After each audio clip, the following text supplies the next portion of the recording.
And he'll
Good evening and welcome to this evening's first meeting of the newly elected City of Burnside Council on this December the 13th, 2022, opening at 6:30 p.m. Welcome to everyone watching from home.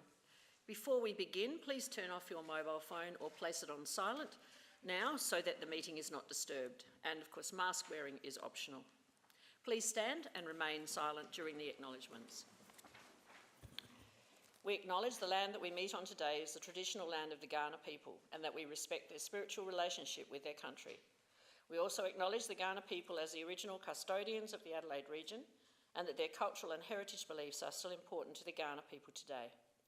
We pay respect to the cultural authority of Aboriginal people visiting and attending from other areas of South Australia and Australia.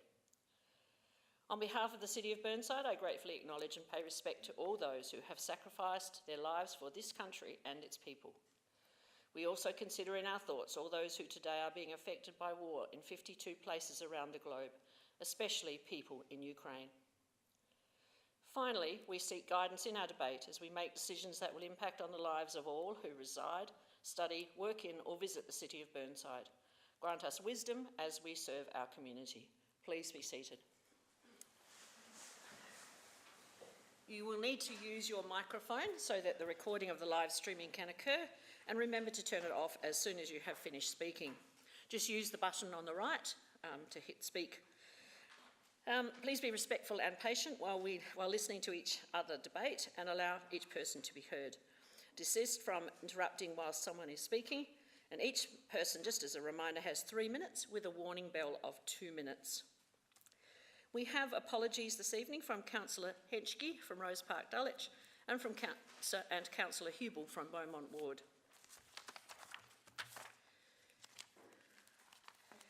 I seek any declarations of interest. Is there anyone who wishes to make a declaration of interest?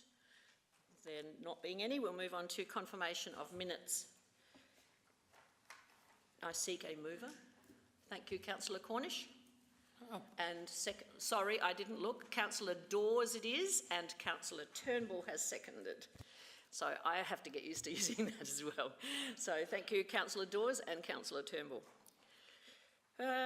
All those in favour of the minutes, accepting the minutes? Those against? Carried. All right, we have no adjourned business, no public presentations. And so what happens now is I read through the reports and I ask if there's anyone who would like to withdraw an item for debate. Otherwise, we will debate that particular item one at a time, all right, if no one wishes to withdraw it. But many of these are going to need to be withdrawn because we do have to talk about them tonight. So I will seek someone who wants to withdraw 11.1. Councillor Dawes. Council meeting schedule. Councillor Davey. Council member appointments to council committees. Thank you, Councillor Cornish. Casual vacancy for Garrock. Since there's no one who wishes to withdraw, I'm quite happy for us to just go straight to the vote on that one now. So I haven't received anyone who wishes to identify that they wish to nominate for Garrock. And just for your information, you probably have read the report anyway, that one of the people who was elected to Garrock is no longer able to be on the the metropolitan body because they didn't get re-elected. So there is an opportunity for someone from the Eastern, basically the Eastern Alliance plus one, to nominate, and I'm sure that there will be some people from other councils who will nominate, so we don't have to nominate this time round, but you might want to consider in 2 years' time whether or not you or anyone here wants to nominate at that stage. So we don't have to do anything, we just let that one lapse, don't we? Okay, yes, we just leave that one lapse because it wasn't withdrawn and there's nothing to vote on. So 11.5, the first quarter financial budget update. Anyone wish to withdraw that? Councillor Davey. Discretionary rebates. Councillor Davey. Yes, just use your button. You'll still have obviously the opportunity to second or to speak on it anyway, Councillor Hallett. Council members' training and professional development policy. If there's no one, then I seek a mover. Are you moving, Councillor Davey? No, I'll pull it, thanks. Policy for adoption, council members' allowances and benefits policy, Councillor Davey. Mayor's report. Councillor Dawes. I'm going to move it. You're going to move it now? Yeah, okay, yes, thank you. And the seconder, Councillor Turnbull. All those in favour? Against? Carried. The report just goes in, but if anyone has any questions, either on the activities that I list in that report, they can contact me prior to council meeting or ask on the, withdraw it and then ask on the night, okay? Just making it clear for the new members. Now we go back to 11.1 and that was Councillor Dawes. Thank you, Mayor.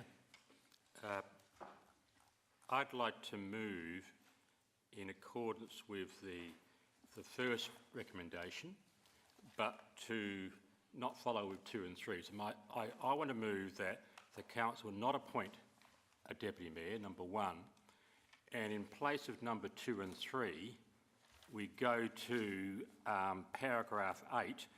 There are 2 paragraph 8s, so we've got to be careful here. The paragraph 8 I'm referring to is the one about risk assessment. And what that says, should a complaint be made which involves the mayor, the council will have to resolve to appoint a responsible person on a case-by-case basis, rather than appoint someone now to be that person, because what may happen is that if there is a case involving the mayor, the person that we appoint today could be also involved.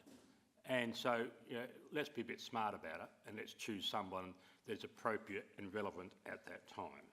So I don't know if Bronnie got all that down. Yes, she has. Okay, so what I'm saying is not appoint a deputy mayor. I don't think we need one. For extra nearly $5,000, I'm not too sure what the deputy mayor would do anyhow. But when we do have the mayor away, which is only 2 times the last 4 years, we've had volunteers readily come before us to chair that meeting. So I don't think we need to formalise to have the position of deputy mayor. And the second one is just being a bit smart as to how we appoint someone in a case involving the mayor. Thank you. I seek a seconder, and that is Councillor Wilkin. Thank you, Your Worship. I'm very happy to support this. I don't think we need a deputy mayor. And I certainly agree that if there is an occasion when Your Worship is not here, I would suggest that we do it on a case-by-case basis. We don't need an extra person with a title. Thank you very much. I don't have anyone else. Councillor Davey? Thank you, Mayor. I support the motion, but I'm just not clear what we're voting on. That we're voting on 1, do not appoint a deputy mayor, and in the event of a complaint, yes, I think that's absolutely the right way to go. And thank you for the motion, Councillor Dawes. Is there anyone else who wishes to speak? If not, I'll go back to Councillor Dawes.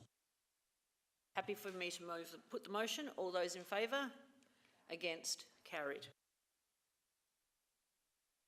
All right, we move to 11.1, and 11.1 was withdrawn by 11.2, and Councillor Davey, you withdrew that. Thank you, Mayor. I have sent through an alternate motion, which should come up onto the... So I'll read it out, and I'm open to the council as to what time they want to start a meeting, because I'll move anyway. That Council 1 holds its ordinary council meetings at 6:30 p.m. on the second and fourth Tuesdays of every month in the council chambers, Civic Centre, Greenhill Road, Tusmore. 2, holds any ordinary council meetings that fall on the date of a public holiday on the next following business day.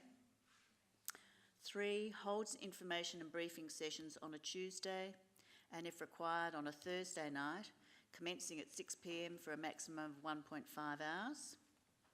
4, holds training sessions on a Tuesday and, if necessary, on a Thursday night, commencing at 6 p.m. for a maximum of 2 hours.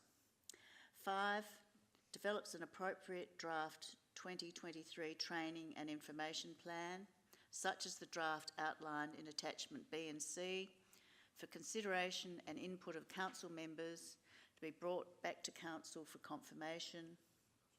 And 6, holds no training before the first council meeting of 2023. So in talking to that motion, there is... Sorry, Councillor Davey. Councillor Zing, I think you've got your microphone on. No? Okay, that's fine. Mine's off. Go ahead, Councillor Davey, I'll start again. Thank you. So Burnside Council has held council meetings twice a month for at least 20 years, as that is how the structure has been established for decision making in Burnside.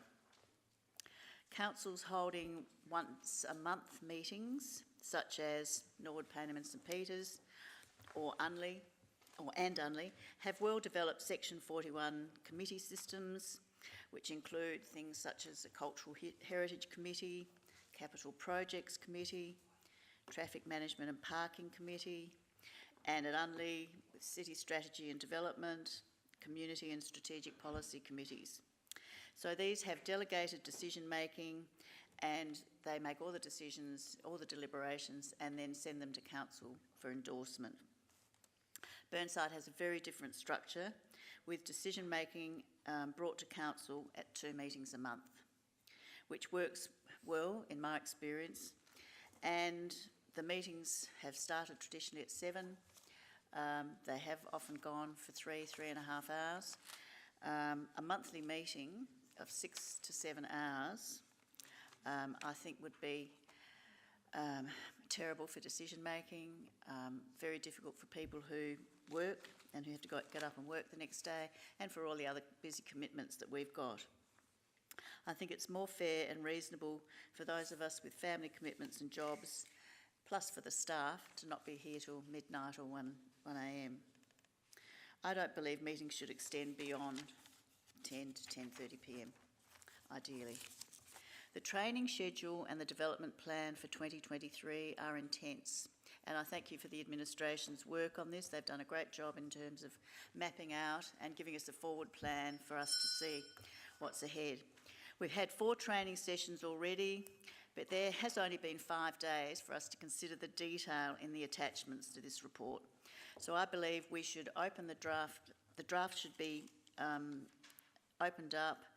We should be able to, it should be reviewed with whatever we decide for the meeting schedule, and then we should be able to provide our comments and a revised version brought back to us to confirm at council.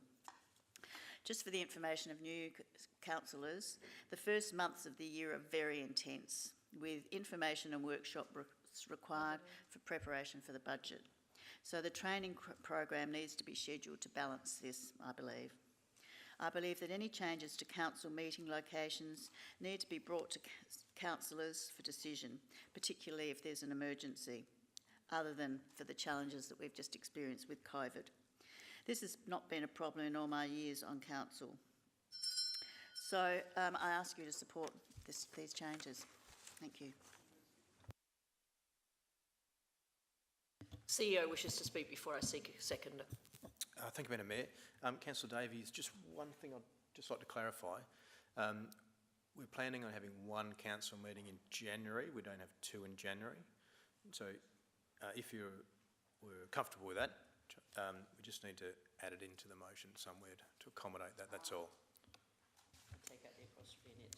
I've lost my, we've lost a, oh, that's, I'm still getting used to this docking system, sorry. Where would you like me to add that?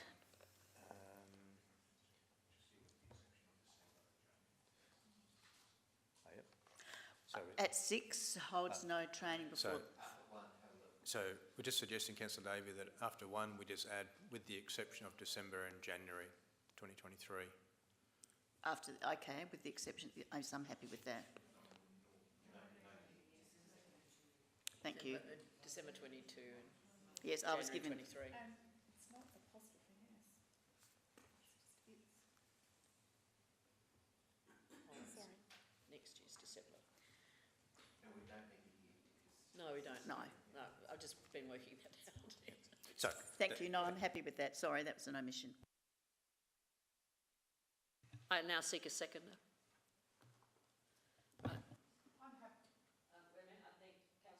Councillor Turnbull, you had yours and then it flashed off and yours came on, so Yeah, I'll second it. you'd like to second it, Councillor Yes, thank you. Turnbull?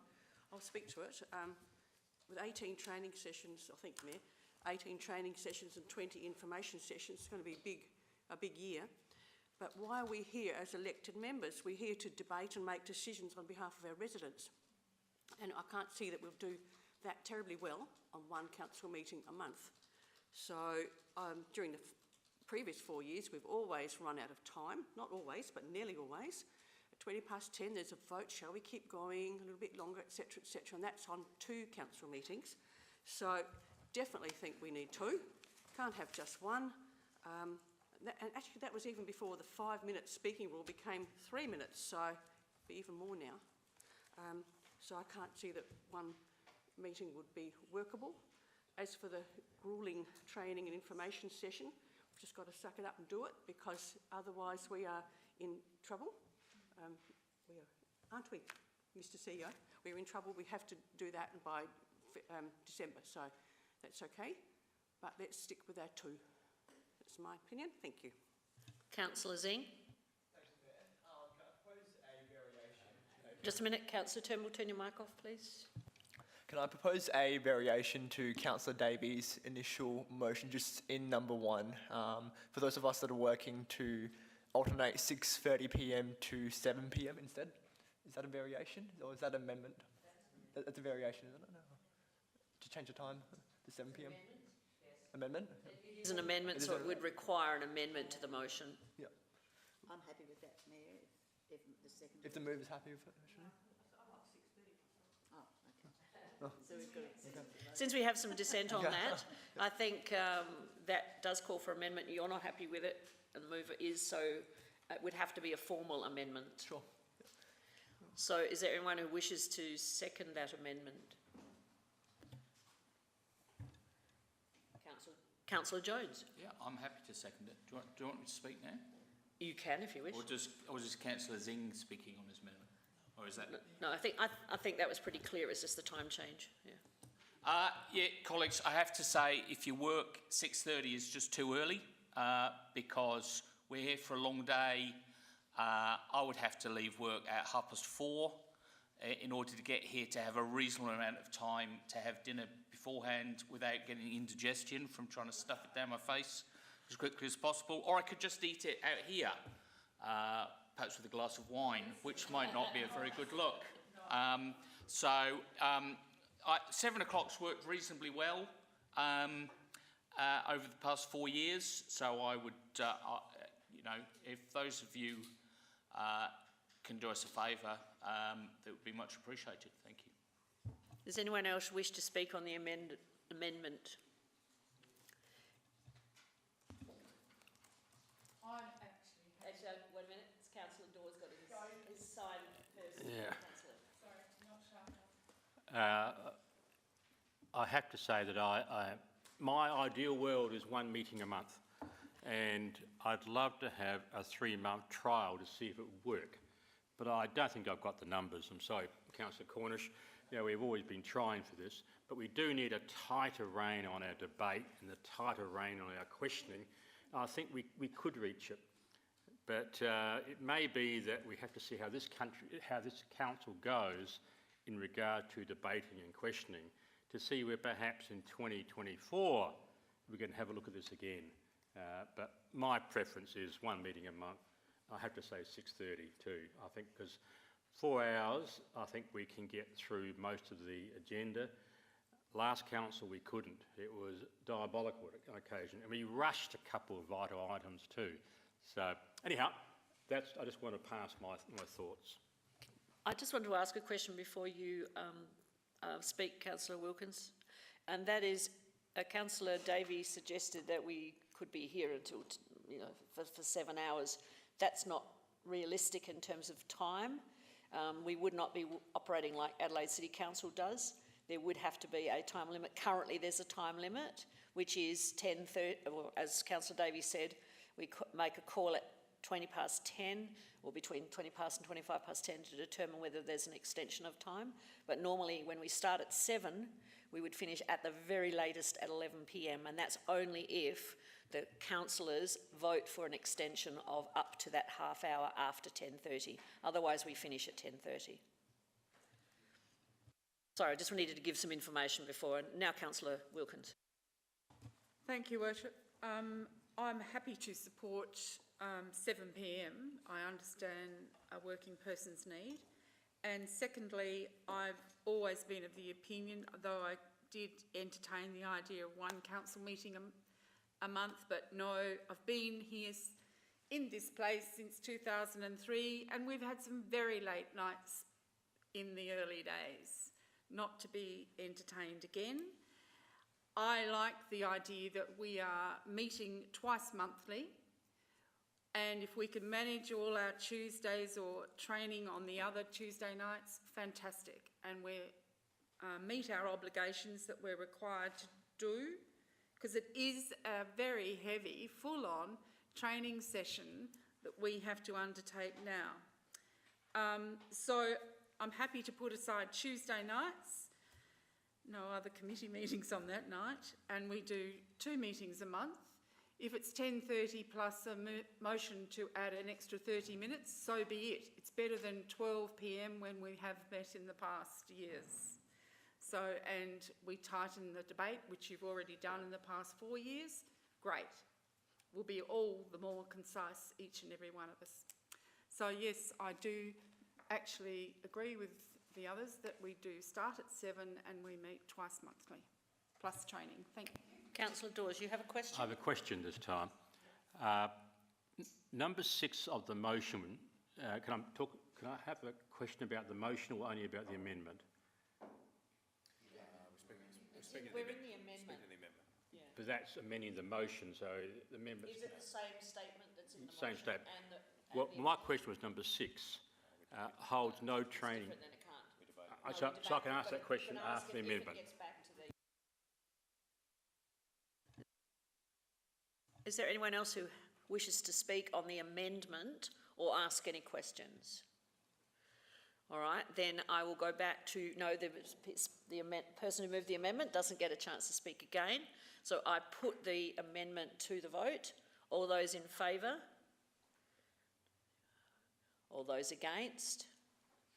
The motion is carried. And now it becomes the motion.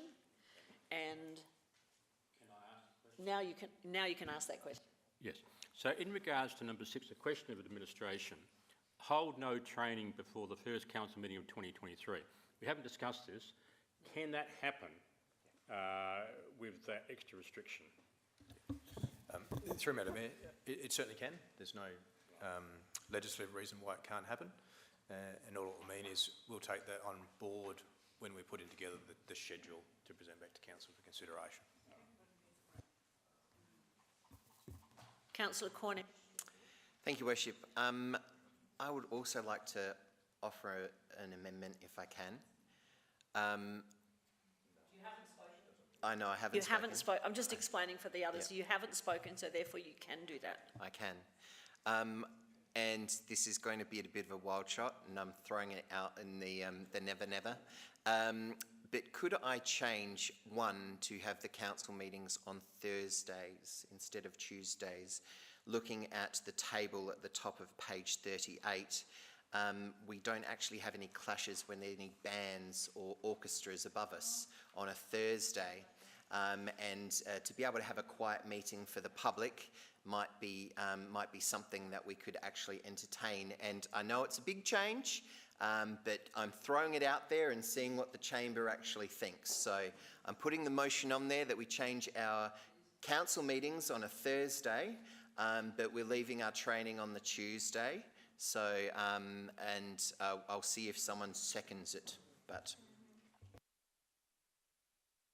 Could I just ask a question about how the timing of an agenda, etc., whether that's a realistic expectation in terms of timing? I'm just trying to be practical about how this would work before we get carried away with debating it. So through Madam Mayor, we would just adjust our schedule to fit. If council wishes to meet on Thursday, we would make our administrative schedule work with that. Okay. Press your... Ask it formally, and you have to wait till Councillor Zing asks his question. Thank you, Mayor. Just a quick comment. I know it's Thursday and Councillor Cornish mentioned that there's the orchestra and the bands on Tuesday and Wednesdays. I also note on Mondays it's mediation ballet. Is Monday an option or is Thursday preferred for Councillor Cornish?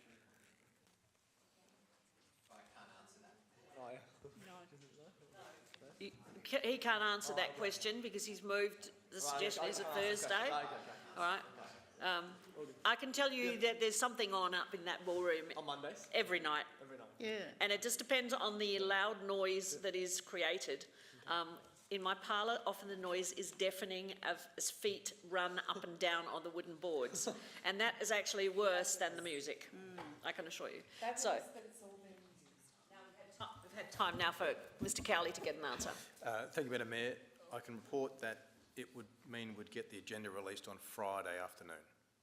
So in essence, actually council probably would gain an extra day to digest the agenda, just by virtue of the timing. Conscious that we absolutely want it before the weekend, so it would come out on a Friday. Councillor Davies. Oh, thank you. I have a question.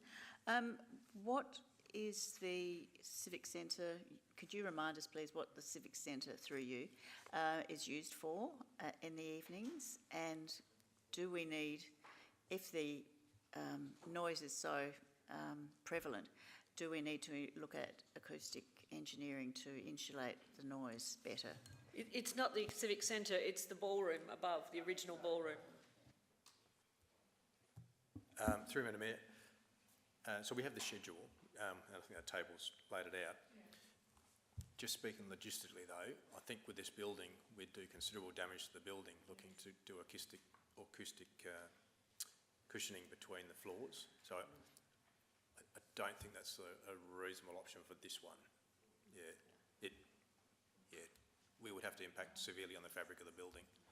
I think the other thing that we need to point out too, that it was particularly difficult through COVID when our gallery was seated out there, and the impact actually on the gallery was much worse than it was on the impact on on us in here. And that is something that you need to consider before making a decision, because now we are back in here, fingers crossed, no more COVID. And although we do have someone in the gallery sitting there tonight, he doesn't have to be sitting out there, he can be inside. But definitely that was a problem when we had all the gallery sitting outside, because the noise from directly above is much worse there than in here. And with those doors closed, it is down to a minimum, but you're never going to stop the noise no matter what. Okay. So, yeah. Oh yes, I know that. Okay, so we don't have a seconder for that yet. Is Howard to do that? He can't because he's already... No, you can't because you've already seconded or moved, sorry. So I'm looking for someone Councillor Turnbull, No, I've already spoken. I was just going to ask a question, that was all. yeah, but I need a seconder first. There's not many people left who can second, as from what I think is Councillor Hugh, Councillors Harvey, Hallett and Jennings are the only three who can second. Is that correct? Yeah. No, they don't have to if they don't want to. Yeah, no, it's, yeah. So if we fail to get a seconder, then the motion lapses, and that's the case right now. So we go back to the amended motion, which now becomes the motion. And sorry, before, yes, and now Councillor,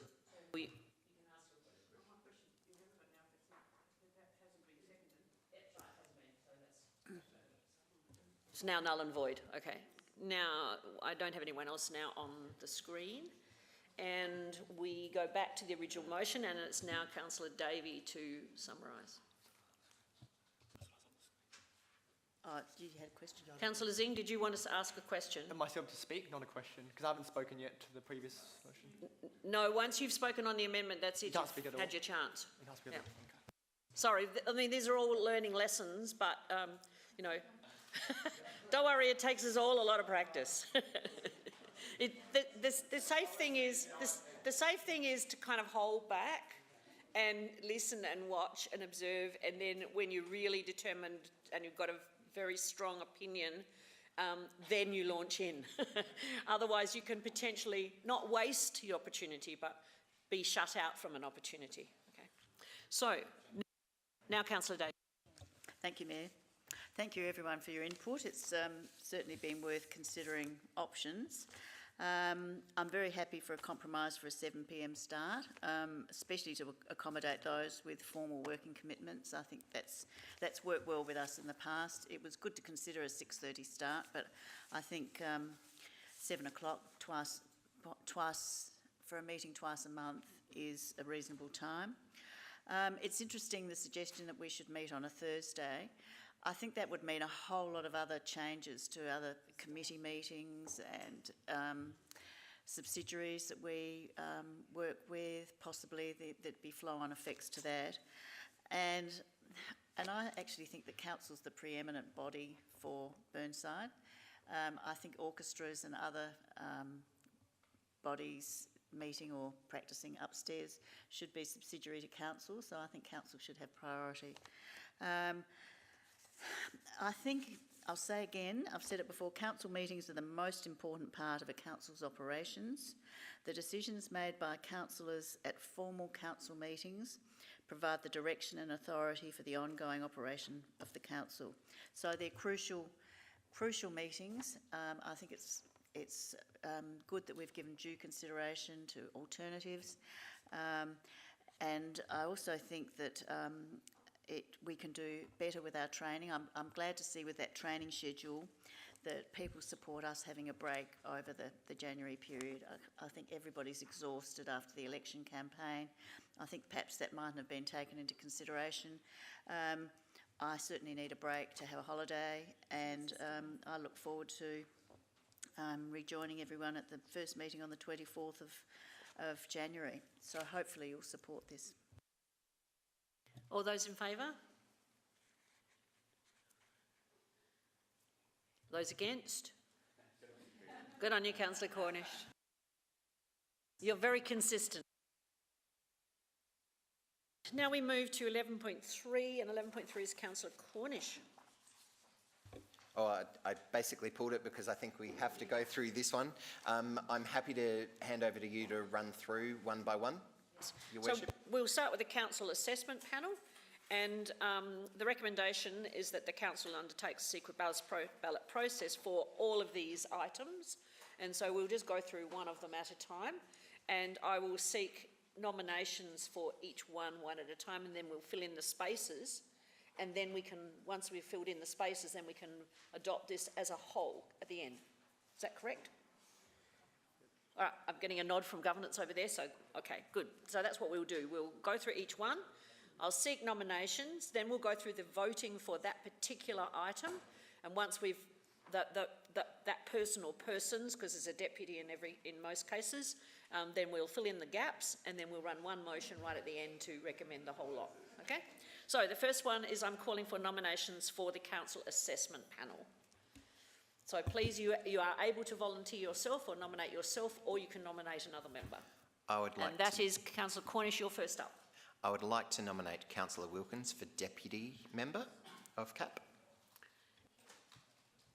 Councillor Turnbull? I'll nominate. Oh, are you happy to accept that? Okay.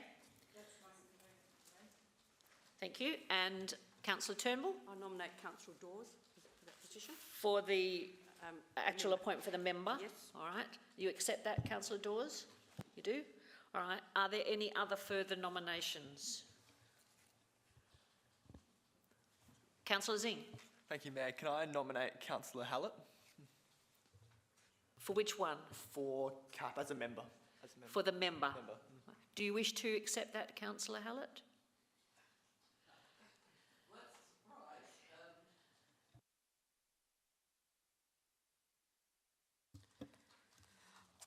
I'd really rather give myself 12 months to sort of get comfortable with the workings of council, and then, yes, it is something I would be interested in, but perhaps in 12 months' time.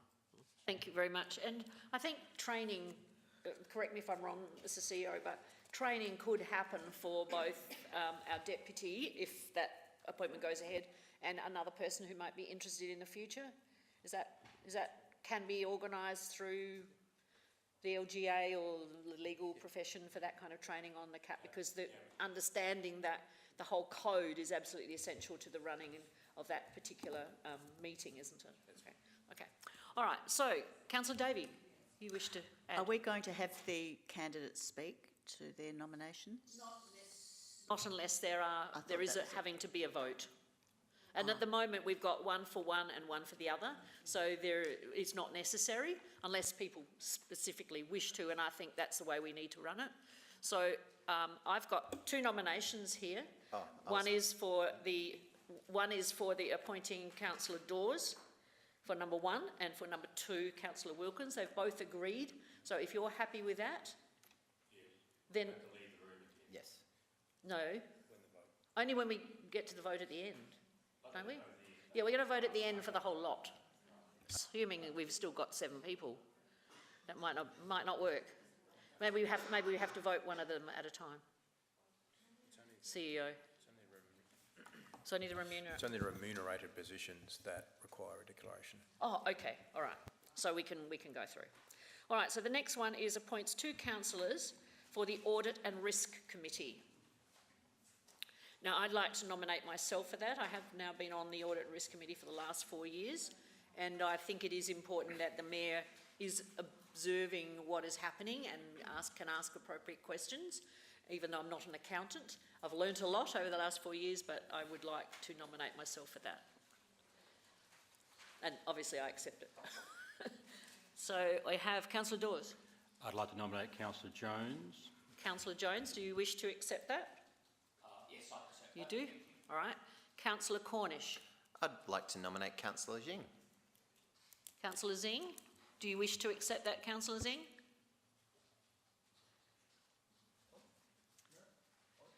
Yes or no? Oh, hang on. Oh, sorry. I was going to nominate Councillor. I'll just. Do you accept that nomination? I think I echo Councillor Hallett's dialogue just then, so I think I'll leave myself for the first 12 months of training, so I will decline this time. But thank you, Councillor Cornish. Thank you very much. Councillor Wilkins. I'd like to nominate Councillor Cornish for Audit and Finance. Councillor Cornish, do you wish to accept it? Yeah, I'll accept. All right. Thank you. So we now will have a vote.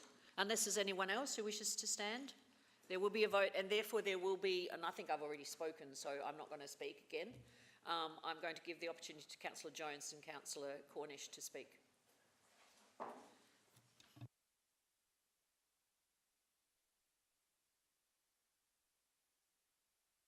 Councillor Cornish, you can speak first.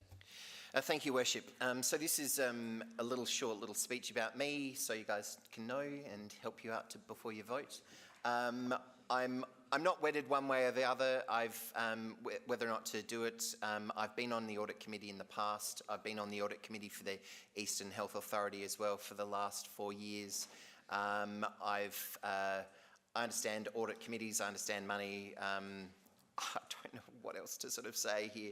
I understand risk as well quite well, and policy. It's a very important function to have the oversight and catch-all for the council, and it's quite important to have, as the Mayor has already explained, and that's why I think the Mayor is correct that she should definitely be on the committee. Look, I'm happy, please support me if you can, and I'll leave it in that and hand it over to Councillor Jones. Councillor Jones. Thank you, Mayor. Colleagues, I've been on the audit committee for the past 3.5 years. It's the committee that I normally is the only one that I put myself forward to because it's where I think I can add the most value. I'm a chartered accountant. I've been a chartered accountant for 30 years. I've got 10 plus years experience in internal audit and external audit. I currently work in commerce as a CFO. So I've got a reasonable experience on the financial side. I've also got a lot of risk experience as I've picked up along the years. And I think the other thing that I can bring in is a lot of experience on the health and safety side.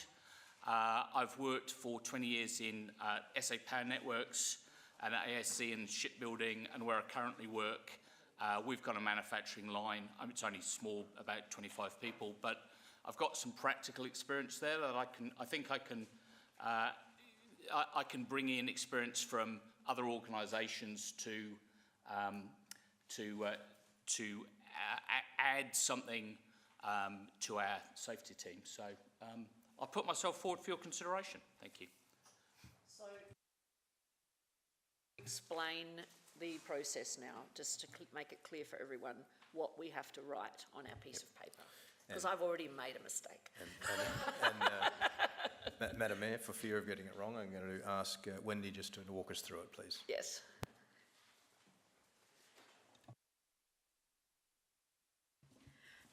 I can't remember whether we write down 2 names or 1, that's my problem. Yeah. So for this selection, you write down your 2 names you prefer.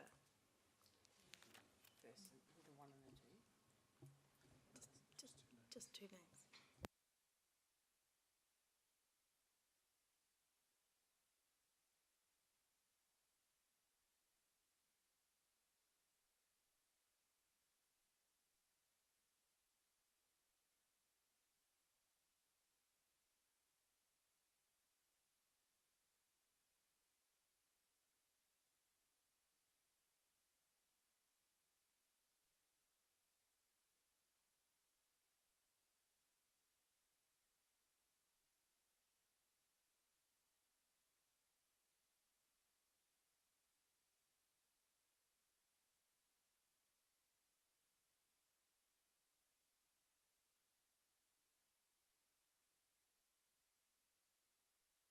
Okay, so just going through the votes. The first ticket, Councillor Jones and Mayor Monceau.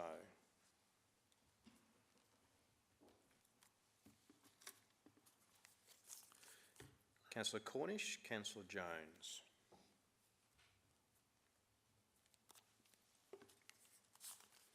Councillor Jones, Councillor Cornish.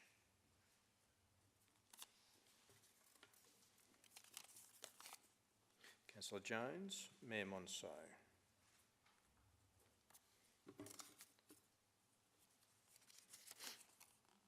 Mayor Monceau, Councillor Jones.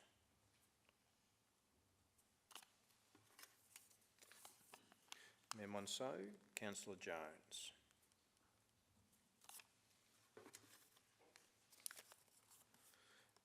Councillor Jones, Councillor Cornish.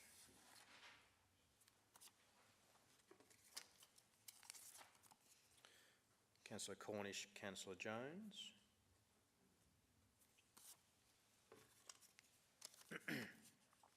Councillor Jones, Mayor Montceau.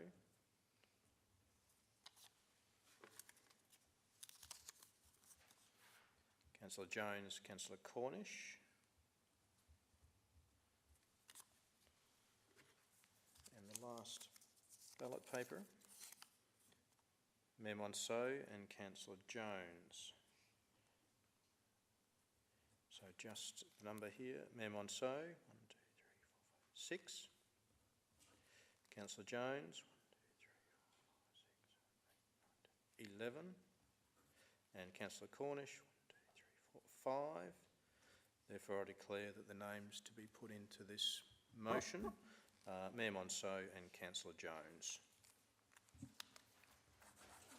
Thank you very much. Now, we've had a deputy in the past. Yes, it's in the agenda. I'd It is like in to the agenda. nominate Councillor Cornish as the proxy. You'd have be been in happy the to past, accept yeah, that as a proxy? We don't have to vote on that, or do we? Oh, it depends if there are anyone. Depends if there's anyone else who wishes to vote to run against as a proxy. You know, you don't need to. So, I just need to know if there's anyone else who wishes to oppose Councillor Cornish. Otherwise, I would just declare Councillor Cornish as the proxy, so that if either myself or Councillor Jones cannot attend, we will let Councillor Cornish know, and he can hopefully he can attend instead. All right. So Can I ask you a question, ma'am? certainly can. Quite often, we've had some of the independent people not able to come to the meeting. Right. Are we able to have Councillor Cornish come to the meeting when they're not here? No. Because otherwise, what's the point of them? No, that they can only replace one of us. I mean, Councillor Cornish can only. If I may, Madam Mayor, the current legislative policy is that you have a majority of independents. Yes. And that would mean that it flicks from majority of independents to majority of internals. Only as a proxy. Well, if he's acting in their place, he's got voting rights. Sorry, what would happen if the chair turned up, the mayor and I turned up, and the other two didn't turn up? We'd be quorum, and there'd be a majority of elected members. Does that mean the meeting would fail? Through Madam Mayor, I think, can I ask Karishma about the quorum, please? Through the Mayor, the current Audit and Risk Committee terms of reference require majority independent members to form quorum. So if there are two independent and a minimum of 2 independent members to be there for quorum for the meeting to start. So in that instance, there would be no meeting. Well, the last meeting we had, there were 2 and 2, so there wasn't a majority of independents. So we're going to chuck out that meeting? Now, I believe, through the Mayor, I believe Paula came in a little bit later. But, She did join. But, what's his name? Didn't come. Wasn't there?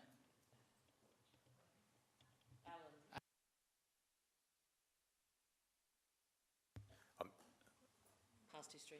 Yeah, I'm just We need to answering. move I'm on. just answering what We need the to terms move of on. reference are. Okay. We just need to move on.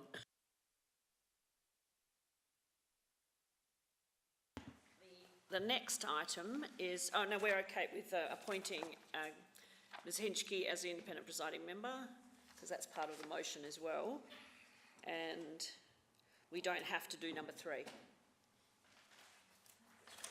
Is that correct? So that one gets deleted from the motion. Right, so, but we do need to put in the proxy, because it's not there listed in the motion. Yeah, the previous number 2. As per the rest of what we're Oh, doing. okay, Madam we Mayor. do that anyway later. All right, thank you. Next one is the CEO Recruitment Performance Appraisal and Remuneration Review Committee, henceforth to be known as the CEO Review Committee. Is that right? So we need, the mayor is a requirement on that one. We need 3 people from the councillors to nominate or to be elected to go on to that. So I'm seeking nominations. Councillor Dawes, do you wish to nominate someone? Yes, I wish to nominate Councillor Harvey. Councillor Harvey, do you accept that nomination? Yes, I do. Thank you very much. Councillor Zing? Thank you, Mayor. Can I nominate 2 people? Is that allowed? Yes. Can I nominate both Councillor Davey, my co-councillor, and Councillor Cornish? Davey, do you accept that nomination?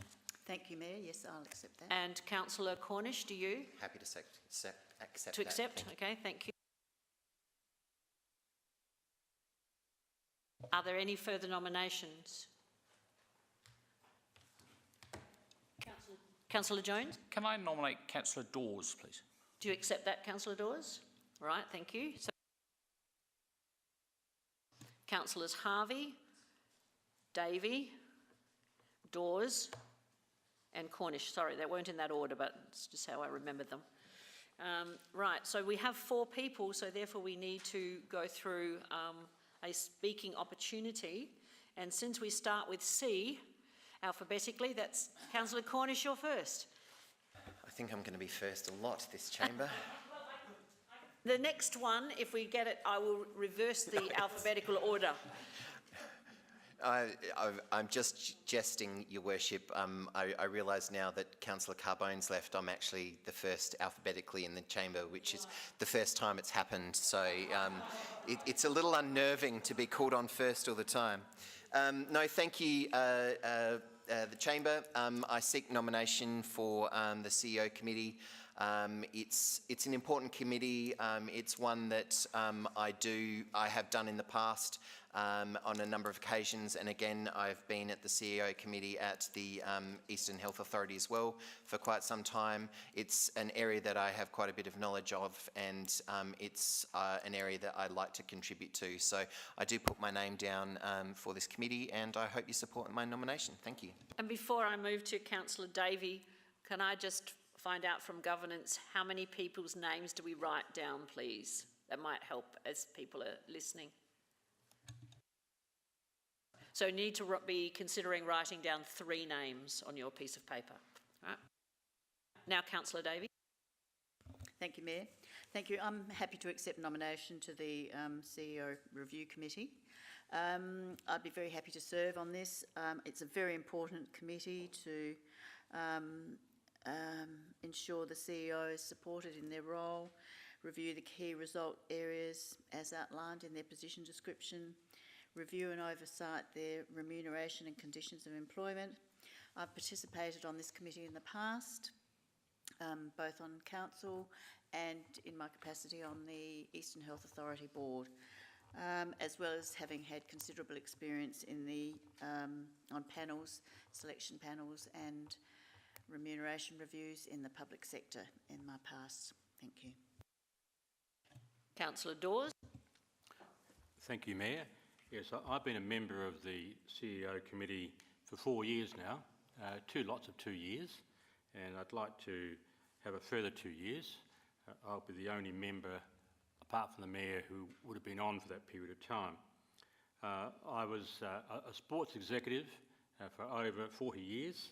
I come with a perspective of being a CEO myself, and also a board member of state, national and international bodies. My strength is in determining appropriate KPIs for the benefit of the CEO and also the council. I've been a member of various interview panels for CEOs, including the CEO himself today. So I'd like to continue. I think we've had a very good CEO. We've had a number of changes to the CEO committee for the benefit of the committee, because it gives a broad perspective of council's view. Thank you. And now Councillor Harvey. Thank you, Chamber. I am happy to accept my nomination. My background is actually in sales and marketing.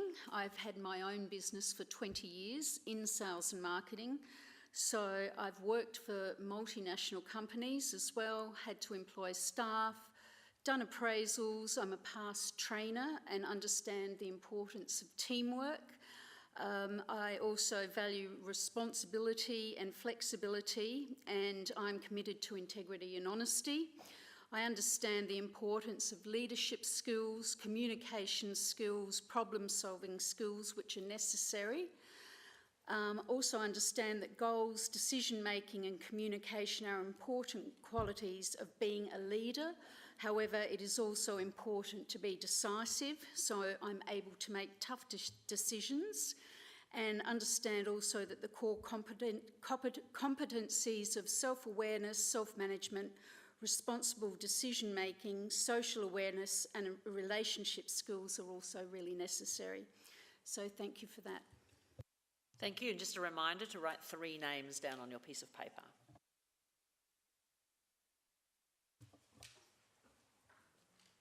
Can I ask a question? If you've done a squiggle on your ballot, is it still legal? Is it still? Okay.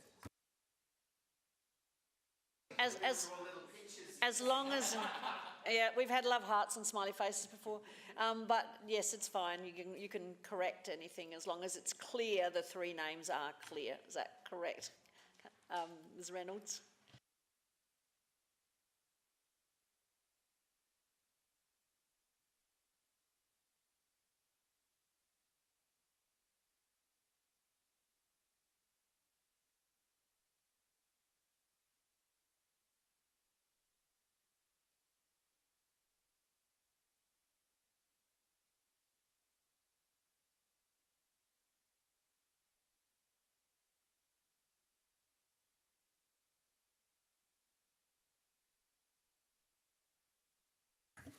Okay, just going through the ballots.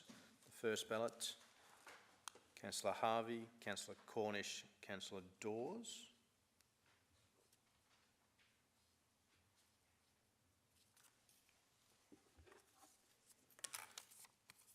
Next ballot, Councillor Harvey, Councillor Dawes, Councillor Davey.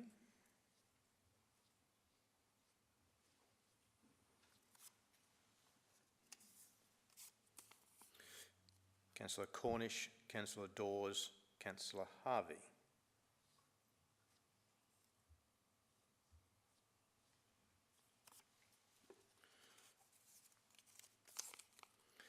Councillor Harvey, Councillor Cornish, Councillor Davey.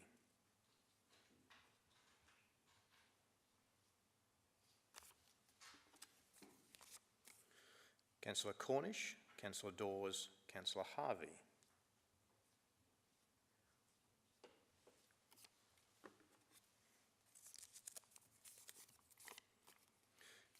Councillor Dawes, Councillor Harvey, Councillor Davey.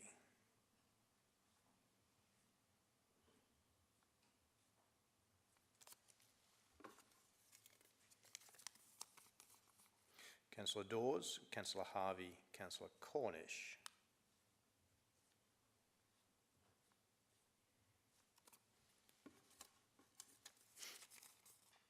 Councillor Cornish, Councillor Davey, Councillor Harvey.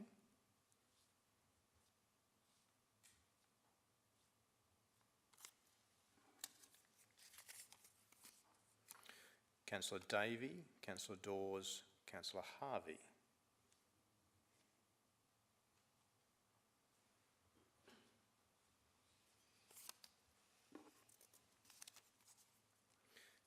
Councillor Davey, Councillor Harvey, Councillor Cornish.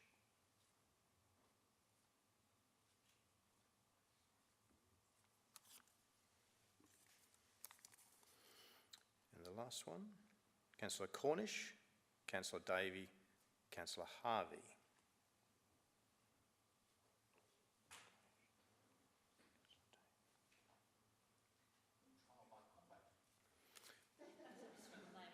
Just let me do some sums.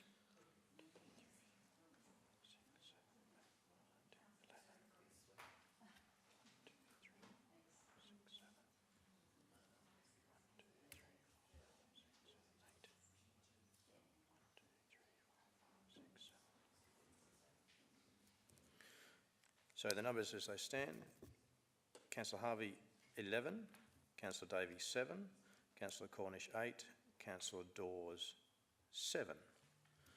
So how do we do so I'll just take some advice from governance. Through the Mayor, in the case of a tie, the members are required to cast a further vote on the 2 candidates. So that's correct. Thank you. So there's a further vote, and you will vote for one of either Councillor Dawes or Councillor Davey. Just one name.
Okay, second round votes. Councillor Dawes.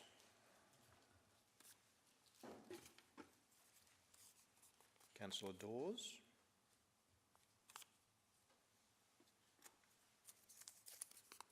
Councillor Davey.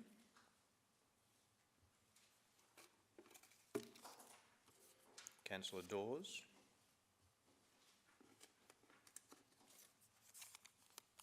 Councillor Dawes. Councillor Davey.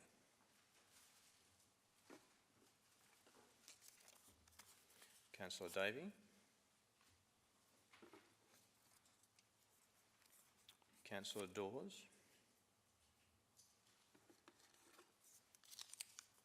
Councillor Dawes.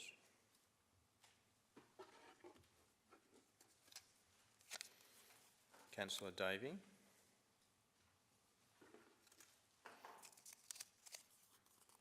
Councillor Davey.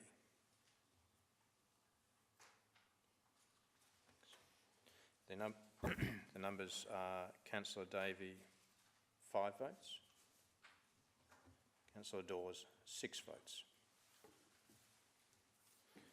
Therefore, the three names that will be placed in the motion, Councillor Harvey, Councillor Cornish and Councillor Dawes.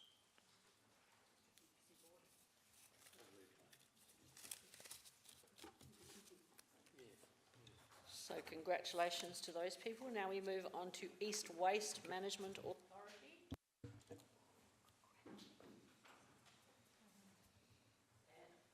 And I seek nominations. And Councillor Zing, you wish to nominate someone? Can I nominate Councillor Jennings and Councillor Harvey? Councillor Jennings, are you wishing to accept that nomination? I'm very happy to accept that nomination. I can't hear you. Microphone's not on. Oh, mine's on. I accept the nomination and I thank Councillor Zing for nominating me. Thank you, Councillor Jennings. Councillor Dawes? I wish to nominate Councillor Turnbull. Do you accept that nomination, Councillor Turnbull? Are there any further nominations? Oh, sorry, you did too. Sorry, apologise, Councillor Harvey. Do you wish to accept that nomination? Thank you for nominating me, Andy, but I think one for the moment is enough. Thank you. Thank you, Councillor Harvey. So we have... Try again. Are there any further nominations? If not, then there will be a ballot and I'll give the opportunity to Councillor Jennings to go first and Councillor Turnbull to go second. We've still got one more. I can reverse the order. All right, so Councillor Jennings, what would you like to have to say? I am incredibly passionate about intelligent waste disposal. I have, ever since the advent of rechargeable batteries, I've seen this issue with lithium batteries winding up in rubbish tips. And at first they were shipped over to the Asian subcontinent, and with the advent and the ongoing climate change and they're reaching 50-degree days, there is spontaneous combustion in these tips. There is a solution. It just needs all parties to come to the table and to work it out. And recycling. Everything should be recycled and reused. Thank you. Councillor Turnbull. Oh, thank you, Mayor. Having taken over that role as Burnside Council representative last year, I've become acclimatised to the issues and expectations of the meetings. I'd like to continue for another year. It was a complicated year for East Waste. There were many meetings, mostly confidential and some called at short notice. This was because of the renewal of the contracts for waste disposal. I'm also passionate about waste, recycling, composting, etc. In our second year, 2 years ago, we delivered, Councillor Dawes and I delivered green compostable bags to all residents in our ward as an indication that we really need to try a little bit harder with our waste of food, etc. Anyway, I've learnt the jargon. I've been a voice. I'd really like to continue the role at East Waste. Thank you. Thank you, and just a reminder, only one name to go on the piece of paper.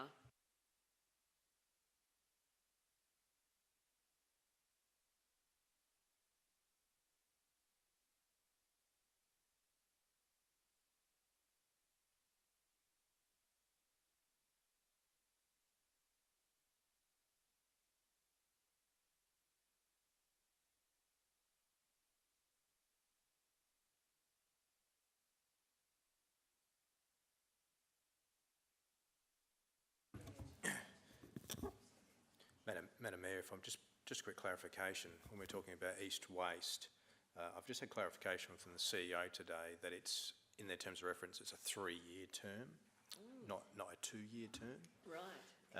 Previously, it was up to 3 years, but the terms of reference now say it will be a 3-year term.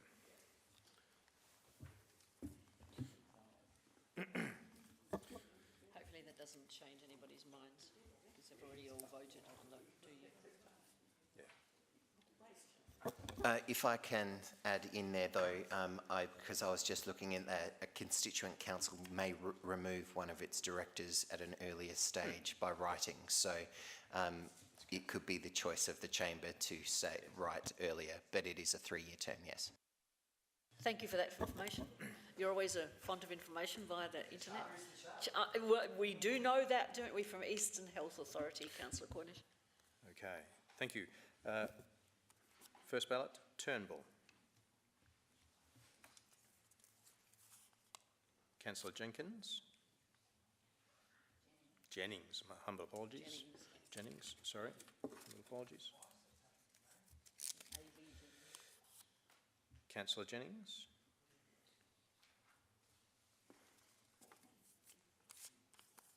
Councillor Turnbull.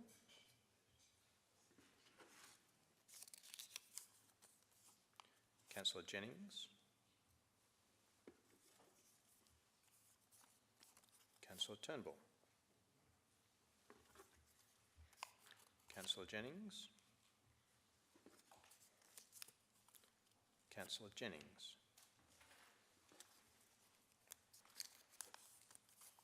Councillor Turnbull. Councillor Jennings. Councillor Jennings.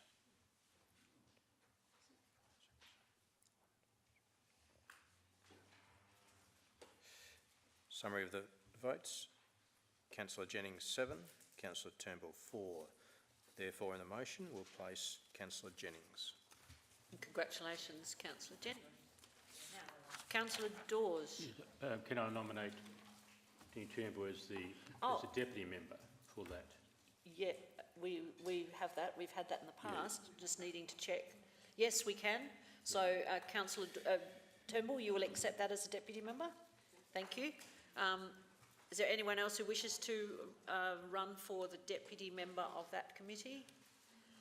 All right, then I will leave, then we'll assume then that you're happy with Councillor Turnbull replacing Councillor Jennings. If at any point in time you are unable to attend a meeting, you just need to notify Councillor Turnbull. All right, thank you very much. Now we move to the very last, second to last, Eastern Health Authority. Councillor Zing. Can I nominate Councillor Jennings again and Councillor Cornish? Councillor Jennings, do you accept that nomination?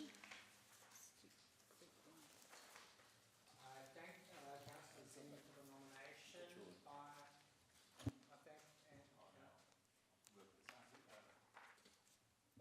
Well, I was going to speak. Yes, go on. I thank Councillor Zing for the nomination. I unfortunately will decline his nomination as I'll stick with waste, thank you.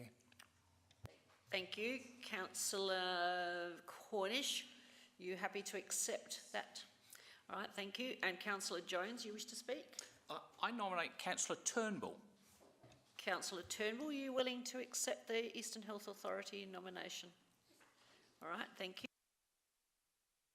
Is there anyone else who wishes to nominate for Eastern Health Authority? No? If not, then we have 3 nominations. That is Councillor Turnbull, Councillor Cornish, no, 2, just 2. Right, and what about a deputy? Do we need a deputy for that one? Sorry?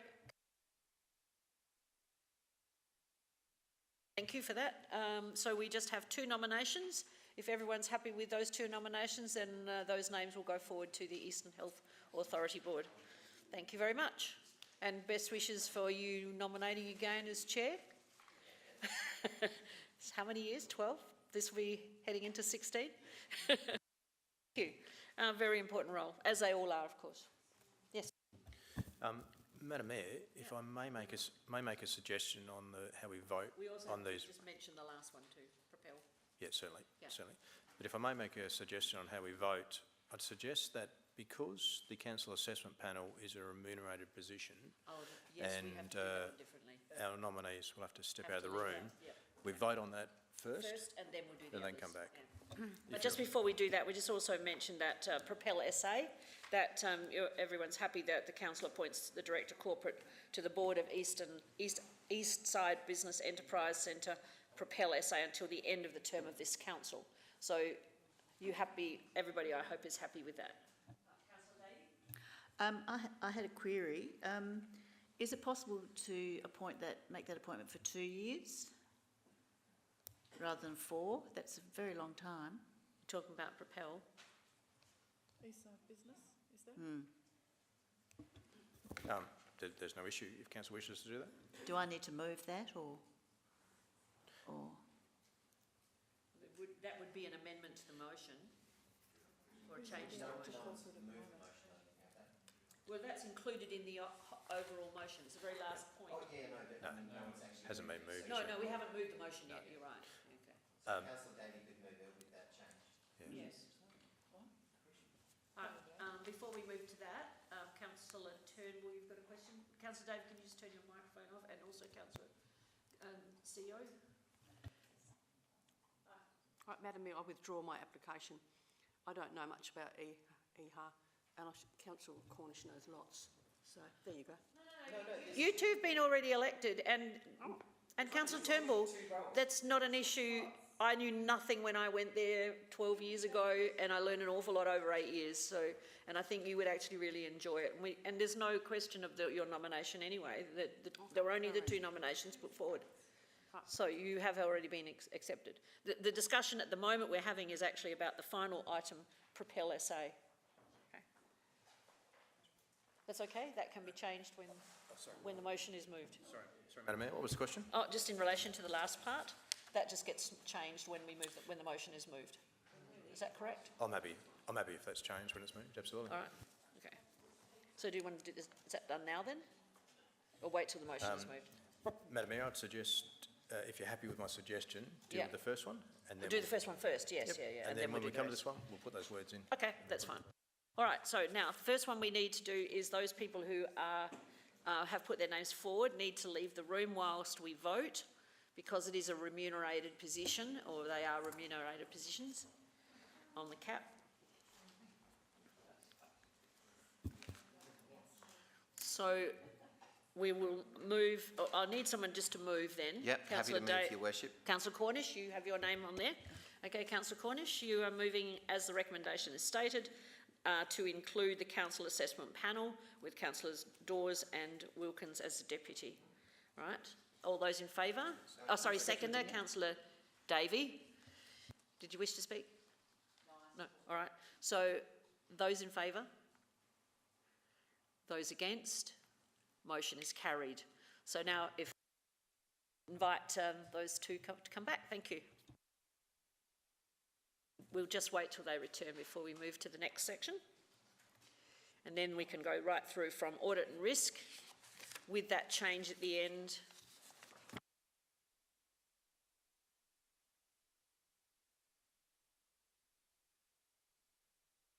Congratulations, Councillors Dawes and Wilkins, you've both been elected. Right, now I seek a mover from Audit and Risk Committee through to the end. Councillor Cornish. Happy to move as printed, Move Your as Worship. it, did you need to make that change? Yes, With the alteration at with the the end? alteration for the 2 years. Instead of for until the end of the term of this council, for the next till December 24. 24. Yep. Till the end of December 24. Thank you. Yep, And thank you, councillor Brian. Davey, you are wishing to second that? Yes, I'm happy to second that. Right. So can I put the motion? Or do you wish to say something? Can I just double Yep. check that East West says 3 years? Oh, yes, East West. Yep, brilliant, thank you. I will put the motion. Those in Could I favour? just check right at the end, the last Yeah, one? no, I've checked that. That's done. 2 years? Thank you. Right, so, councillor Davey, can you turn the microphone? Right, I put the motion. All those in favour? Against? Carried. Thank you very much, and congratulations to all those who nominated and were willing to put their hands in the ring. And thank you very much, and congratulations to those who were received positions. Okay, we now move to item number 11.5, which is the first quarter budget update. Councillor Davey, and that is page 194. Thank you, Mayor. I move in accordance with the officer's recommendation. And I just had a couple of points of clarification, if I may, through you to the CEO. One is on page 196 at item 13.1, an increase in operating income, and it's with grants, subsidies and contributions. There's been a reduction in the library operating grant allocation from the state government, and I just wondered if you could clarify that, please. Through Madam Mayor, if I can refer that to Miss Reynolds, but Chris will be speaking on her behalf. Through the Mayor, there has been a reduction in the materials grants. The library every year receives grants for purchase of books and DVDs, etc. So there has been a reduction in that grant by $44,000, and that's reflected in the budget review one. Thank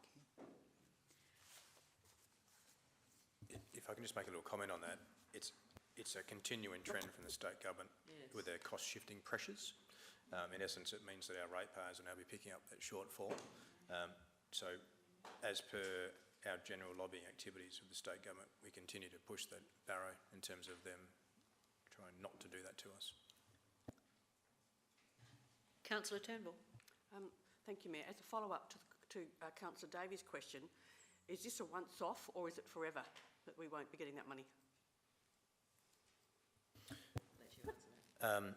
Through you, Madam Mayor, I believe it will be hard for this to come back up. Having said that, we will continue to lobby through the LGA and individually, but I suspect it will be locked in. Can I have a follow-up question, please? Yes, you may. Will this be made up by council from funds from some undisclosed source that they can perhaps wiggle around? Yeah. Through you, Madam Mayor, I might refer that to Mr Cooper or Ms Reynolds on how they plan on dealing with the shortfall. Through the Mayor, yes, we are looking at opportunities where the reduction in grant funding can be offset by a reduction in expenditure. At this point in time, we haven't identified any opportunities, but we are looking at the team, the structure, and how much we spend on materials as well to make sure there's no additional pressure on the ratepayers. It is very disappointing, and as our CEO said, this has significantly been happening every year, and I know many other councils have they're concerned about this continual nibbling away at the budgets for libraries, which is a service that we know is not only much loved but much needed in our community. So you might want to consider some action via a motion in the new year. Not that it's going to impact on the now, but it might contribute towards future funding if there is something that comes from this council to display concern, without telling you what to do. All right, so now, Councillor. Oh, thank you, Mayor. yes, that's not the original intention when John Hill moved one library system, that we get a reduction every year. We all know our library's well recognised for excellence, and the patronage by the wider community is also recognised as well. But I point to the reimbursement section 13K and the removal of income from verge maintenance. Now this is a strong topic with me because I'm sick of seeing weeds around the place. Why is that money going? When the need is great. You've only got to look around the streets. We've got some lazy landscaping. It's not good enough. We need more, not less. I think that's a debate for future councils. Thank you. Yeah. Oh. Through you, Madam Mayor. I'd like to refer that to Mr. Cant. Through your worship, I'm actually pleased to report that it's the complete opposite, Councillor Wilkins. This is us making a decision to cease doing private works on private crossovers to enable us to concentrate all of our efforts on verge maintenance and other matters. Thank you. And Councillor Cornish, you're going to second the motion and speak or ask a question. I will second the motion, yes, rather than leave it dangling without a seconder. I will ask a further question about the libraries, if I may, because it does intrigue me. The $44,000 is a large figure, but I'd like to know what it's gone from to. Like, what is the actual grant now after the 44 has been removed? Are we talking 50% cut? Are we talking, what is the cut of 44? Through you, Madam Mayor, if I can refer that to Ms. Reynolds.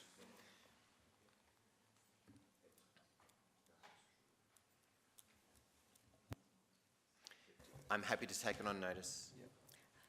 Through the Mayor, we'll take it on notice. We are thinking of a figure of 268, but I just want to make sure that's correct. So we'll get back to you through the portal. Yeah. Thank you. No, that's perfectly fine. The other question I might have, if I can follow up, in the same sort of area, 13.1, rates revenue increase in forecast interest from postponed rates.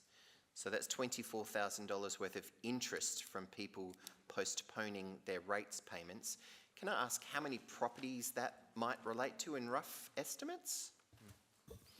Through Madam Mayor, refer that to Ms. Reynolds. Through the Mayor, I'll have to take that on notice as well. Councillor Cornish. Thank you. Councillor Davey. Thank you. I have a question at 13.2, which is under materials, contracts and other expenses. 568k increase in expenditure, and one of the items is, it says it's partly offset by a decrease in domestic waste fees due to a reduction in volumes collected and processed at 120k. Can you please clarify the intent of that? Thank you. Yeah, certainly. Madam Mayor, I'll refer that to Ms. Reynolds. Through the Mayor, that relates to the diversion to landfill, from landfill to organics. So we've actually got a saving of 120,000 because of the efforts we are making in that space. Thank you. That's good news. Absolutely. Councillor Zing. Thank you, Your Worship. Just following up to 13.2 as well as a question under materials, contracts and other expenses. I know part of that 568k my co-councillor mentioned, there's also 19k for youth programs. Is there a breakdown for what the 19k has been spent on for youth programs and where the funds have gone? Is it to employ people for programs, services? What type of youth programs? Through Madam Mayor, I'll refer that to Mr. Coop. Okay. Happy to take, we'll have to take that on notice, the breakdown, but we'll provide that answer. Thank you. Thank you. Are there any further questions, or does anyone wish to enter the debate? Otherwise, I will go back to Councillor Davey. No? Yes, Councillor Davey, you happy for me to move it?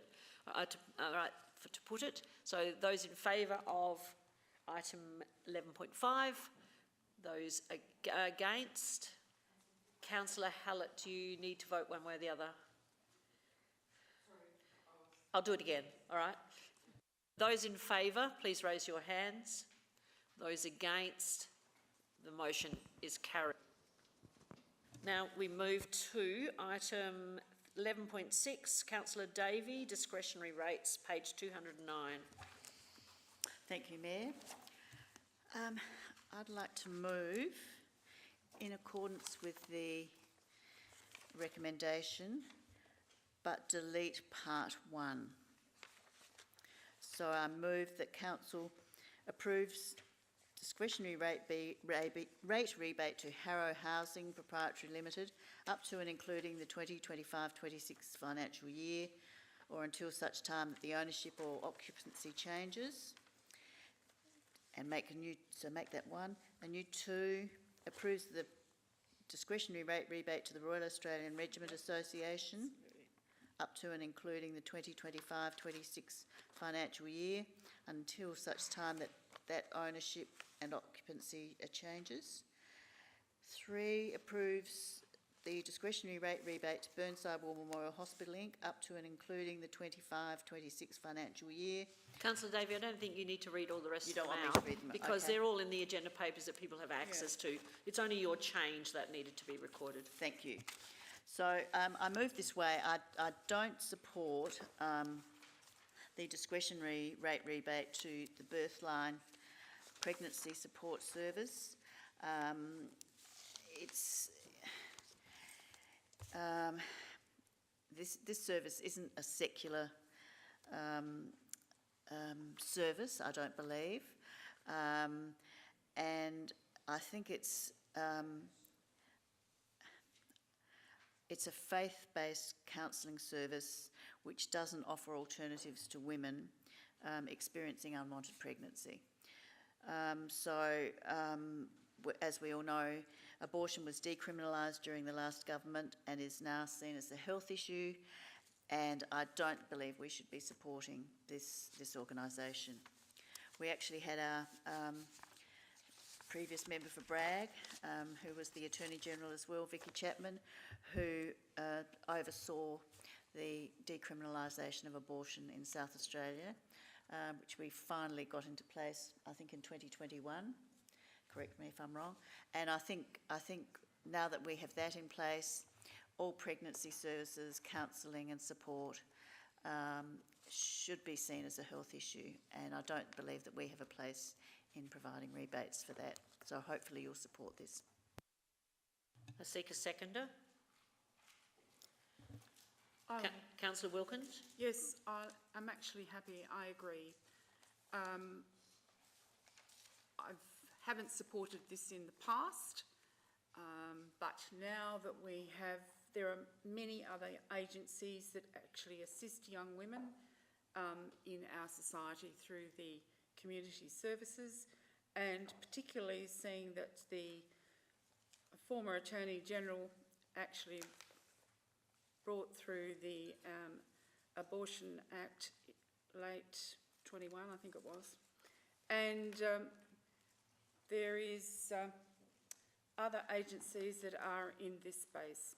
So I think this agency, in their activities, do not give all of the information that is necessary. It is selective. So I don't support it. Thank you. Councillor Hallett? I support Councillor Davies' motion. I might vary it by saying... oh, sorry. I support Councillor Davies. Support Councillor Davies' motion, but I would seek to vary it by saying we would move the officer's recommendation with the removal of the Birthline Pregnancy Support. And the rationale for that is that following an investigation by the Health and Community Services Complaints Councillor Commissioner... Harris, that's what Councillor Davies already done. She's removed number one altogether from getting any budgetary support at all. All right. I just thought when we're going through them that it was turning in... No, that's just done, what Councillor Davies has done is just deleted item 1 and moved everything down 1.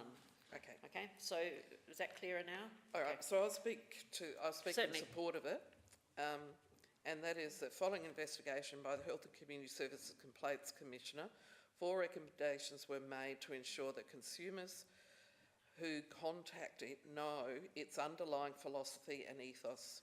Given that there are outstanding recommendations still to be implemented by birthline pregnancy support, it is not prudent to include them in the consideration of Council's discretionary rate rebate program.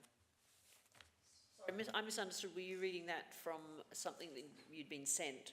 Something that I was prepared, yes. Oh, that's something you prepared yourself. Okay, so I just wasn't sure if you were quoting someone else's letter or something. Okay. No, thank you, that's clearer for me now. Councillor Turnbull. Thank you, Mayor. Look, last time I didn't go along with this one either, and I understand what Councillor Davey and Councillor Wilkins are saying, but when I saw the statistics which were given to us, you have to look and see the number of counselling sessions in 1 year was 1,897. That's 1,897 people who were helped, maybe materially, with baby clothes, etc., but they had some support. So I've changed my mind, and I think it should go back in. I'd like to move an amendment that goes back in, birthline. Well, this would have to be voted down first, and then it would go back, then for it to be provided to go back in again. So, Councillor Cornish, you wish to speak? Just a question.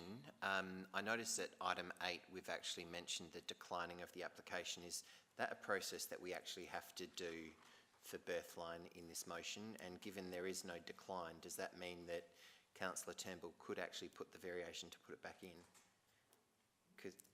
Just saying. Good question. I seek governance advice on that one.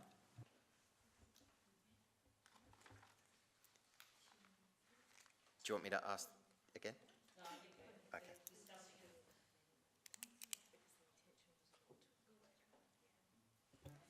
While we're discussing that, it's very difficult in situations like this, and we've debated this one many times before in council. The issue is that we're weighing up a moral position, perhaps, or a values position, and we've also got to weigh up the other side, which is the side that Councillor Turnbull mentioned, which is the practical application of the service that is provided.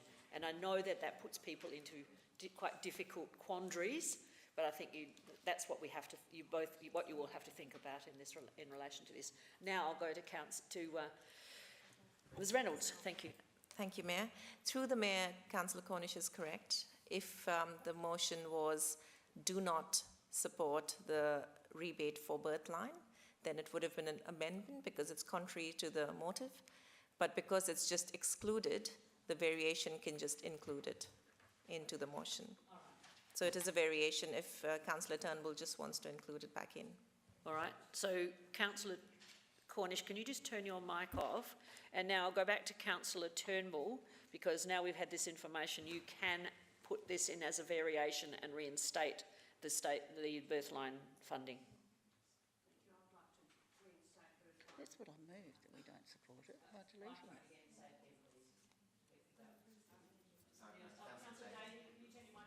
I've got a question. Yeah, but it's stopping the microphone working. Oh, thank you, Mayor. I'd like to reinstate that one as a variation. And we need a seconder for that, don't we? Yes. Yeah, for variation. I'm just going to I need to get some advice on this. Yeah, thank you. Can I ask a question while we're doing it?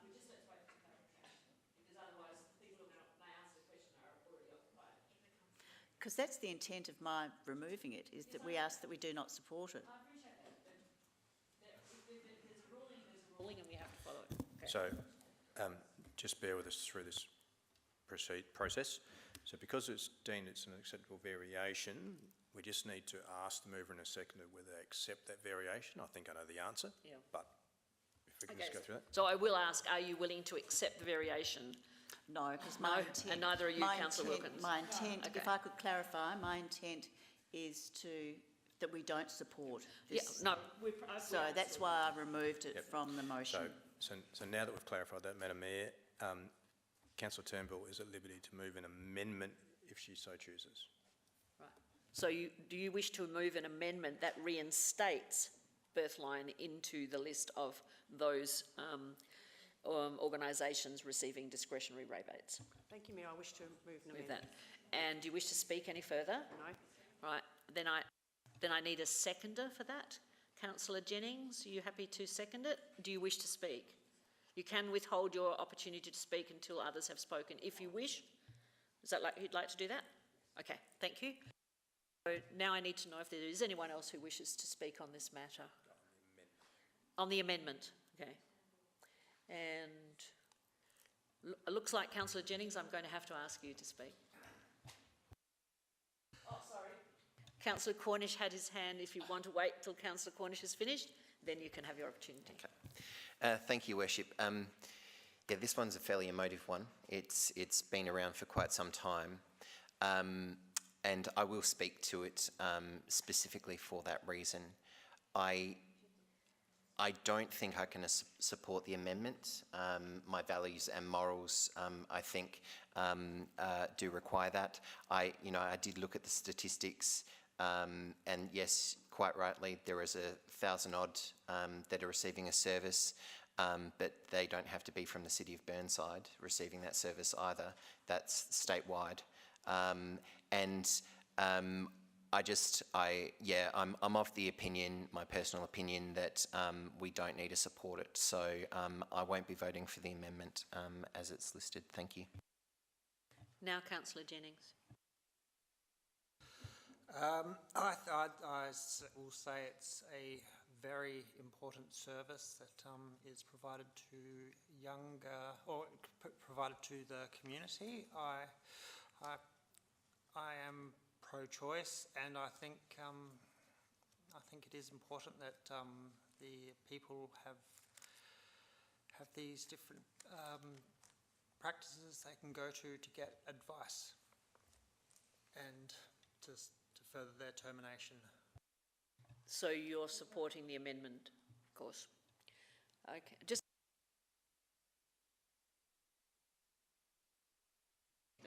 sometimes a seconder can have a different perspective, so I just wanted to make sure that that was clarified. Right, so Councillor Zing. Thank you, Mayor. I thought there's a lot of commentary around abortion and so forth. I'm just on their website now as well. They do provide a number of other services, such as emotional support, material assistance. And one of the other comments from someone that recently accepted this service, and I quote this, is, "This organisation helped us at a time when we had no resources or funds to support our newborn baby. From baby clothes to diapers, bathtubs to prams, everything was provided to us in such a beautiful manner. Such an organised support is very rare to find, and that too purely by all the volunteers." So I think there's probably a bit of conversation going around extending after the abortion, as there are a few other services that they do provide as well. Thank you.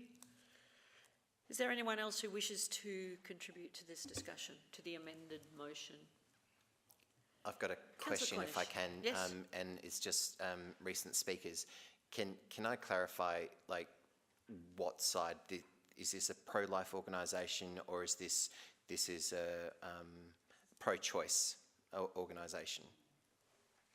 On their website it says pro-life. I'm on their website right now, about us. Sorry, thank you. So thank you for answering that. I should have just next time come to wait until we've had an opportunity, and then if there's somebody who can give us the right answer, rather than responding directly to a question that comes from an elected member, just for future reference, okay? Because that's not what the protocol is, but I'm glad you've provided the answer. Mind you, we probably all, if we had gone to the website, would have found that answer ourselves too. It is. You said it was pro-life. It was pro-life. Directly from the website. Okay. Councillor Jones. I'm going to support Councillor Turnbull's criteria, because I don't think it's our job on council to be pro or anti-abortion. I think it's to decide whether this meets the criteria under the Act. And I think it quite clearly does meet the criteria under the Act, in that this organisation provides educational services, it provides services for young people, it does provide a benefit to the local community. I'm not going to pick and choose which organisations that meet the definition under the Act to knock them out just because I might disagree with them. Am I going to knock out the Royal Australian Regiment because I'm a pacifist? No, I think they meet the criteria under the Act. There might be some people who agree with the Royal Australian Regiment, and there might be some who disagree, but I think that's a free choice, and do they meet the criteria? They clearly do. So I really don't think that we should be singling this particular organisation out, especially for $890. I think it seems extraordinarily petty, and it will get yet more bad publicity for the City of Burnside. So I hope you will support Councillor Turnbull's amendment. Right, I don't have anyone else here who wishes to speak or who's on my screen. So I now need to go to nobody, you can't speak on the amendment, so it needs to go to the vote. So I now ask you to vote on this amendment. The amendment is the amendment clear? That is actually reinstating Birthline back into the original report and recommendation. So those in favour? Those against? Right, so then I have the casting vote, and so that was 5 and 5. So the casting vote, I am going to give the Birthline the opportunity, as I always have done in the past. It is a service, and it is a service just like our hospital. Not everybody that goes to Burnside Hospital lives in Burnside, and hence I will support it. And as Councillor Jones said, it is not a large sum of money. It would have been interesting if someone had tried to negotiate perhaps a slightly less amount, but that wasn't part of the debate, so I will move in compliance with the Councillor Turnbull's motion, and therefore it is passed. It now becomes the motion, and now we move the motion, and the motion includes all of those items. That is Birthline right through to the end. So I need to go back to Councillor Davey. Councillor Davey? I'll move the motion. I'll put the motion. Right, I'll put the motion. All those in favour? I'm going to assume it's the same. 1, 2, 3, 4, 5. No, we've got 6 there. And those against? 1, 2, 3, 4. So the motion is carried. Thank you for a long debate, but it was a worthwhile. We move to item 11.7, Council Members Training and Professional Development Policy Report, page 421. Councillor Davey.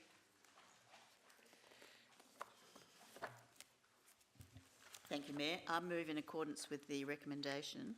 I just wanted to make a comment. At 3.2, it says an information document was circulated to council members on the 30th of October seeking feedback on this policy. No feedback has been received to date on this policy. Just want to point out that that was in the middle of an election campaign, and we were absolutely campaigning and working hard. There's a couple of things I'd change, but I think it's only fair that we actually be given a reasonable amount of time to genuinely consider a document and genuinely give feedback. Thanks. I need a seconder. Or is there anyone else who wishes to make... thank you, Councillor Zing. You're seconding the motion. Do you wish to speak? I reserve my right. All right. Is there anyone else who wishes to speak on this motion?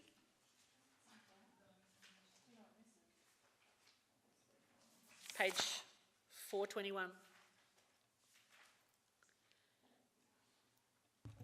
Councillor Wilkins. Through you, Madam Mayor, can I ask, was it sent out? Was it emailed? Was the document... I don't recall seeing it in all of that time because I was actually out walking the streets. Shall we say? Through you, Madam Mayor. Yeah. I'll just refer that to Ms Reynolds.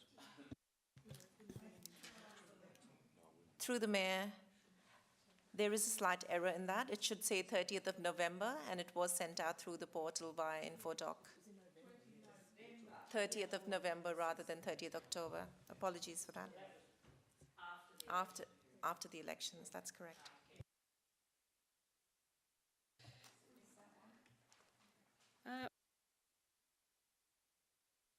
sorry, when is it due for revision again?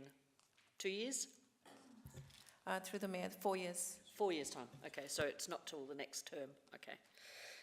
Can I just ask a follow-up question? And that's just, the question is, what has been, of that 20,000 has been spent so far? Can you do that, or is that putting you on the spot?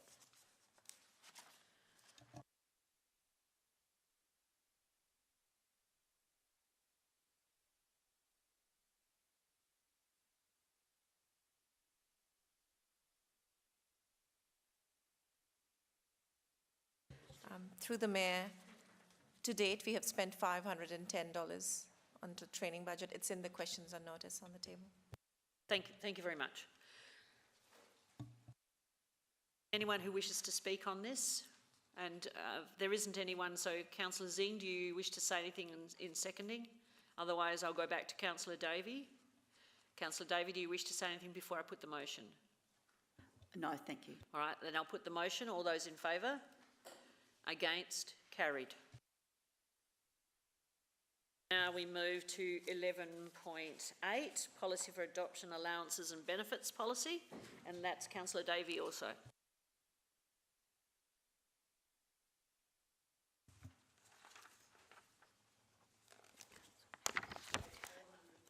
Thank you. Yes, we're on page 449. Page 449 for those. Council members' allowances and benefits policies, and we did have a good opportunity. I move an amended recommendation first. I move that Council adopts the Council members' allowance and benefits policy included in attachment B to this report with the following amendment. That at 6.12.14, which is on page 469, that a printed copy of council agenda papers will be delivered upon request to the council members' homes in line with current practice.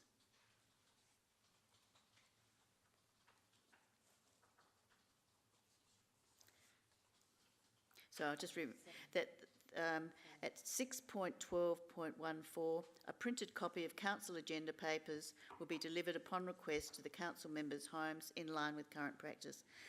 And I thank staff. We had a lot of input into this policy because it's quite contentious, but all of the recommendations and requests have been responded to and included, with the exception of this one. And some people think this is contentious. Many of us use hard copy agenda papers for council. We have for many years, and when you have 600 or 700 pages of agenda papers, they have been printed off and then delivered to our homes on the Friday morning. We need to continue that if we are be able to be an effective elected member. So that's the reason for my moving this amendment. So hopefully someone will second it and support it. Councillor Cornish, you wishing to second this?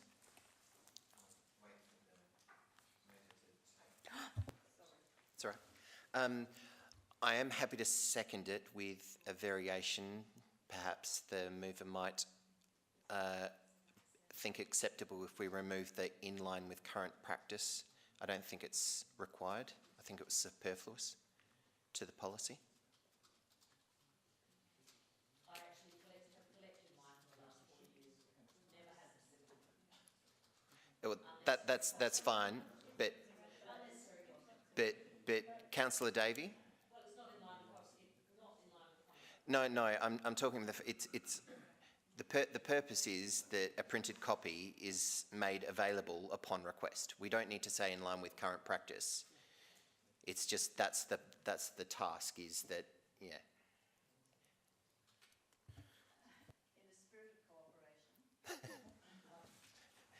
cooperation. Yeah. Oh. The reason I wanted to emphasise this is because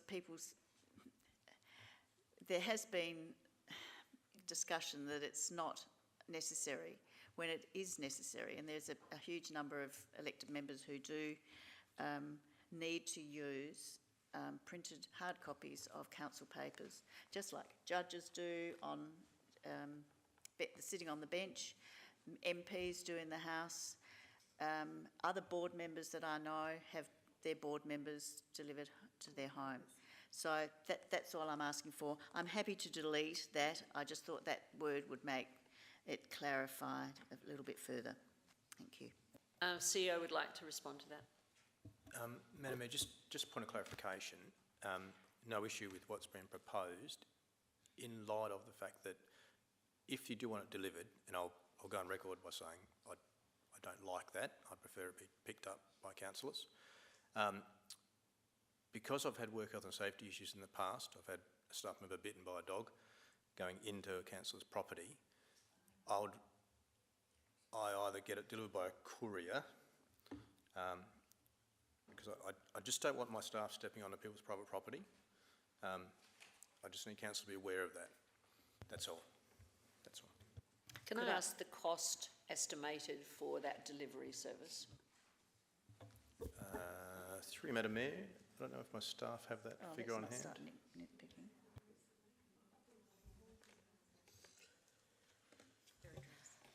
Through the Mayor, this is just an approximation. We believe it's about $25 per address. Councillor David, can you turn your microphone off? I have a question. Oh, all right. But, okay. I wasn't aware that until very recently that it was our staff who were delivering the hard copies. No one has ever been bitten on my property by my dogs, I can reassure you. And it's just quietly left on my door, at my front door, which I greatly appreciate. Thank you. So, sorry, when did we stop using couriers? Because now in my 5th term on council, this practice has been in place for a long time, and when couriers were used. We're using local labour and employing local people. Yes, certainly. So I'll just seek clarification when the change occurred.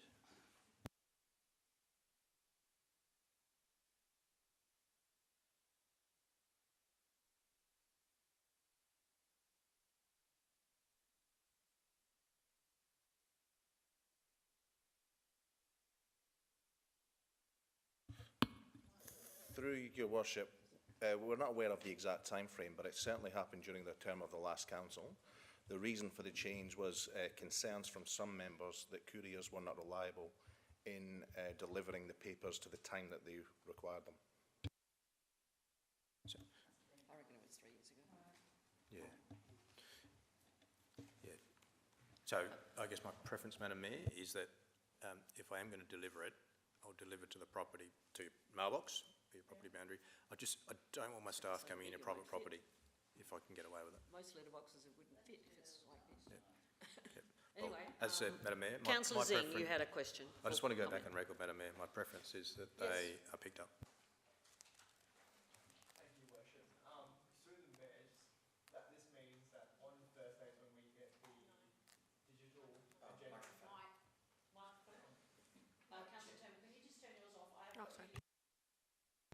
Yep, all good. Cool. Thank you, Worship. Just this means that we can request a copy at the same time that be delivered every Thursday when the digital copy is released. Is that the intent? That's the understanding? Yeah. That's what this means?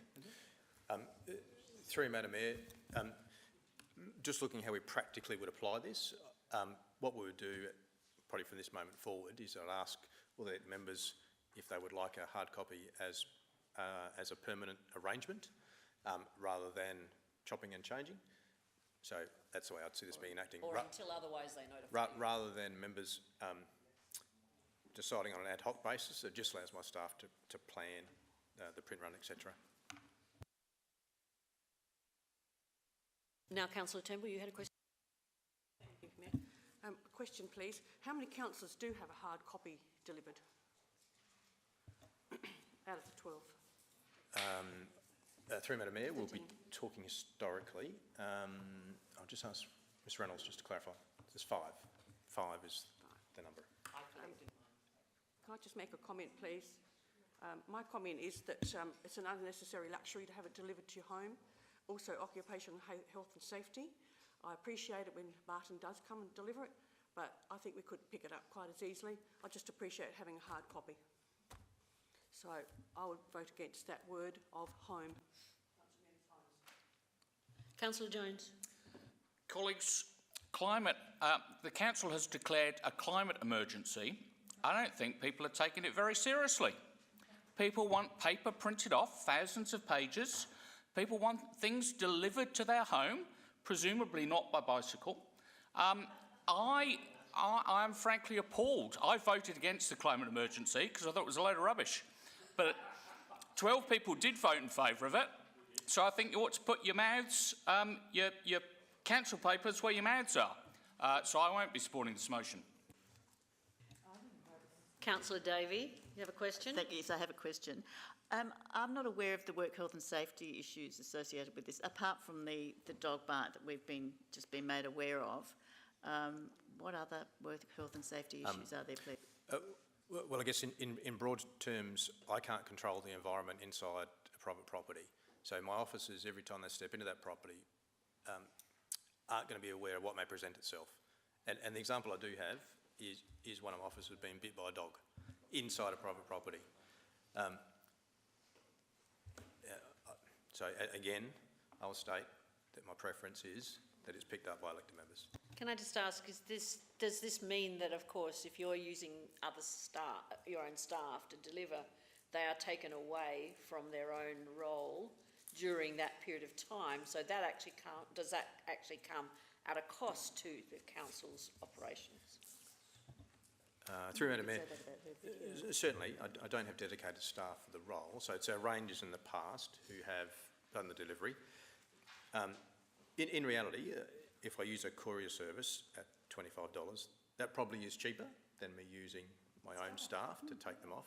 So if we use a courier, that's up to the courier, how they approach that.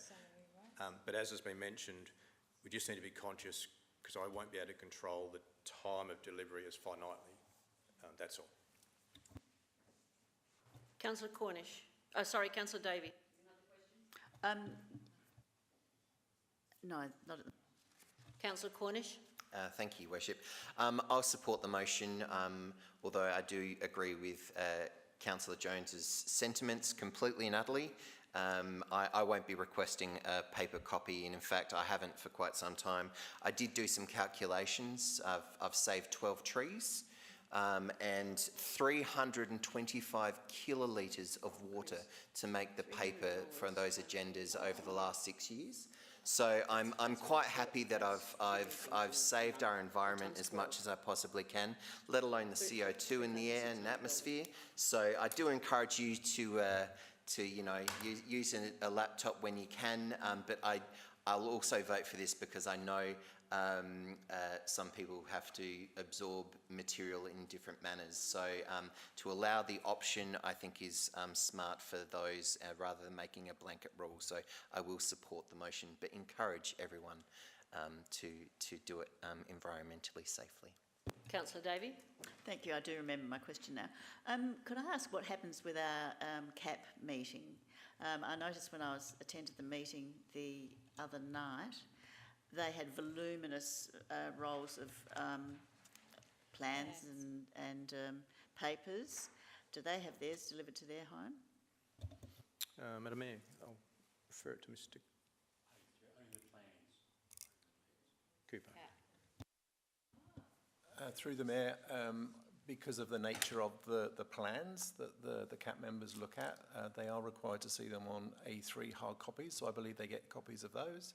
I can't confirm, I'm afraid, whether they are delivered to their homes or whether they pick them up once they're here. I'll have to get back to you on notice. I just did a quick calculation at 2 meetings a month, for 12 months, that's about just over $3,500 for delivery of those papers.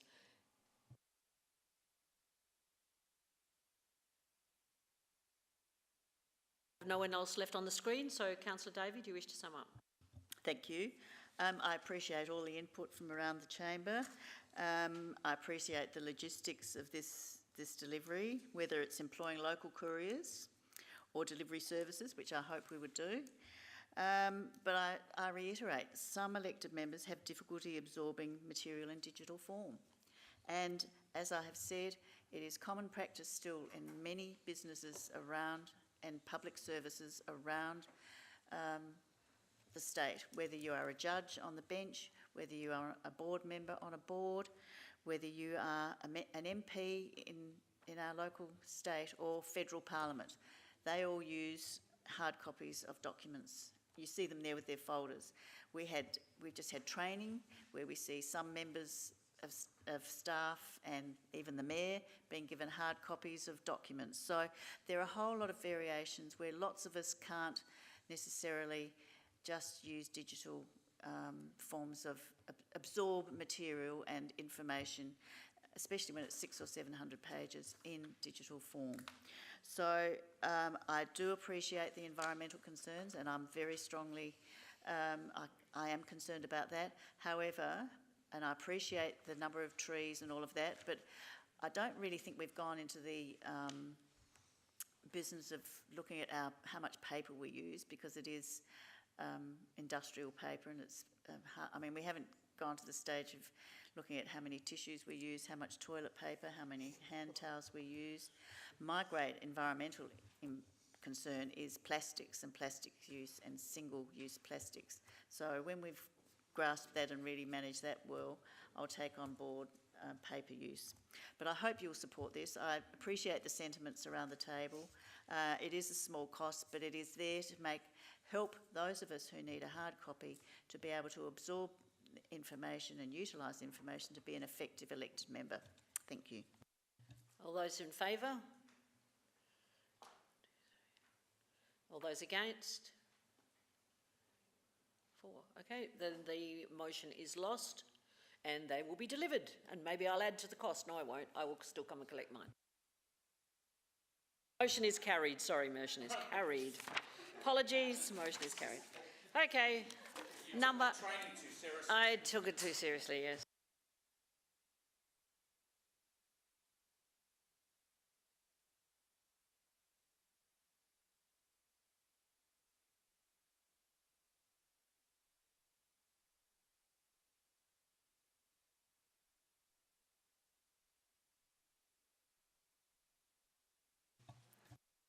And just before Councillor Davies speaks, you will note the response from the CEO in that that this has been activated in relation to as soon as the announcement was made by the media.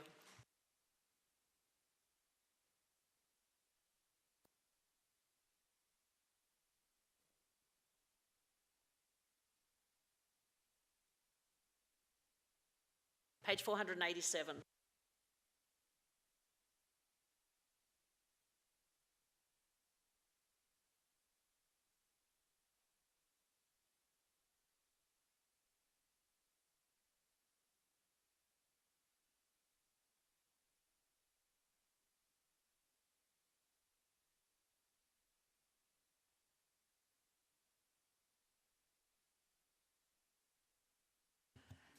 Okay.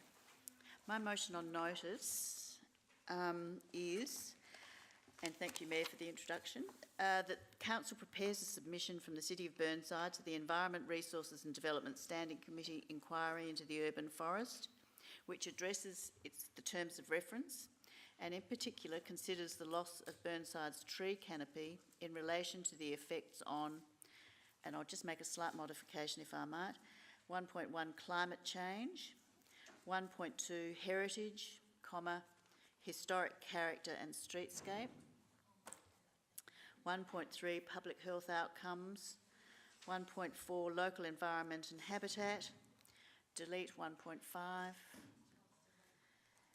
1.6 lack of recognition of trees as assets and add in financial terms, and 1.7 and any other challenges for council management of trees and the implications of loss of established trees to the community.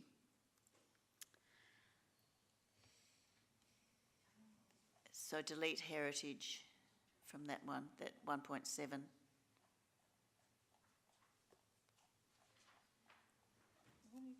So I've made 1.2 heritage, comma, historic character and streetscape. God, I thought I was going slow.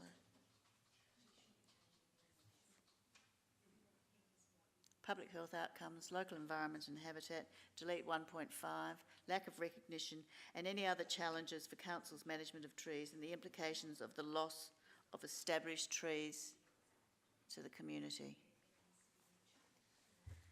And that 2, considers a draft for finalisation before submission to the inquiry by Friday, February the 24th, 2003.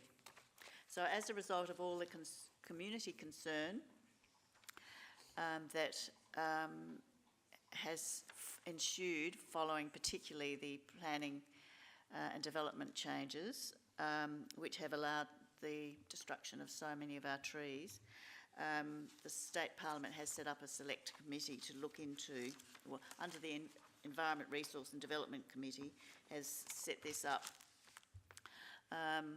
After lots of studies were released, there's been lots of publicity, and I think the SA Conservation Council has produced a study from last year which estimates that Greater Adelaide is losing around 75,000 trees a year.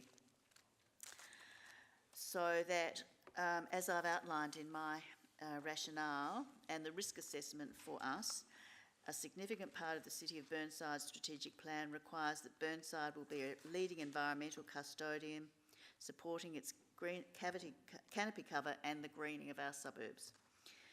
The City of Burnside community are very concerned at the negative effects on our environment, particularly resulting in urban warming, the effects on health, and there is considerable research being generated now about the negative effects on health from loss of trees and the increased warming in particular, the lifestyle issues, heritage and streetscape losses from the continuing loss of trees across the suburbs and the hills face zone. So what I'm recognising what the CEO has advised us, that we are preparing a response, and that's fabulous. I'm really pleased that we do so. I don't actually agree that this is our submission on trees should be so closely aligned to the planning system implementation review. I think they are separate issues, and as the CEO comment in the last paragraph has said, I think we need to make our own submission purely on trees and the loss of trees and the tree canopy. I ask that you support this. It's a standalone, that it be drafted and then come back to us for any input we might want to add to the considerable work that the staff will do with their knowledge, and then that we submit this by the due date at the end of February. Thank you. Thank you. The only problem is that the mover of the motion that was on notice cannot make amendments to the motion on notice. So if anyone else wishes to move the changes that have been created by Councillor Davey, they may do so. As a motion, as an amendment to the original motion. Councillor Jennings, are you happy? You're happy to make those changes that have been created, all right? And I need a seconder for that as well. Councillor Harvey, you're happy to do that? All right, so the amendment now becomes, we need to vote on, no, I'm getting some governance waving arms over there.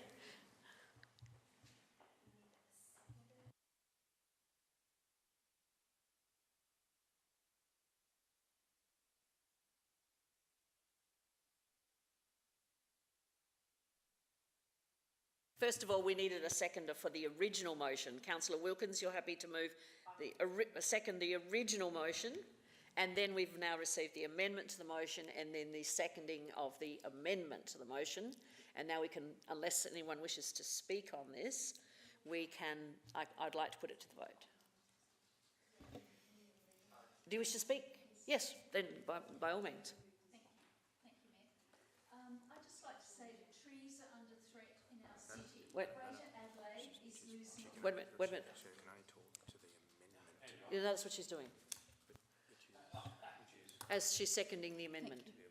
Can I speak now? Which is taking out. Which is removing, is making the changes, yeah. So Yeah. you only can talk about the change you're making. Apparently you're only allowed to talk about the changes that you have made and justifying the changes that you've made. Yeah. It's a little bit different with a motion on notice than it is for a normal motion that's put on the floor. Is that correct?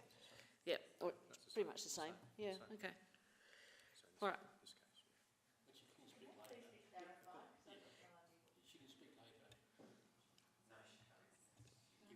Could I have Karishma Reynolds, please, could you actually explain what is required here?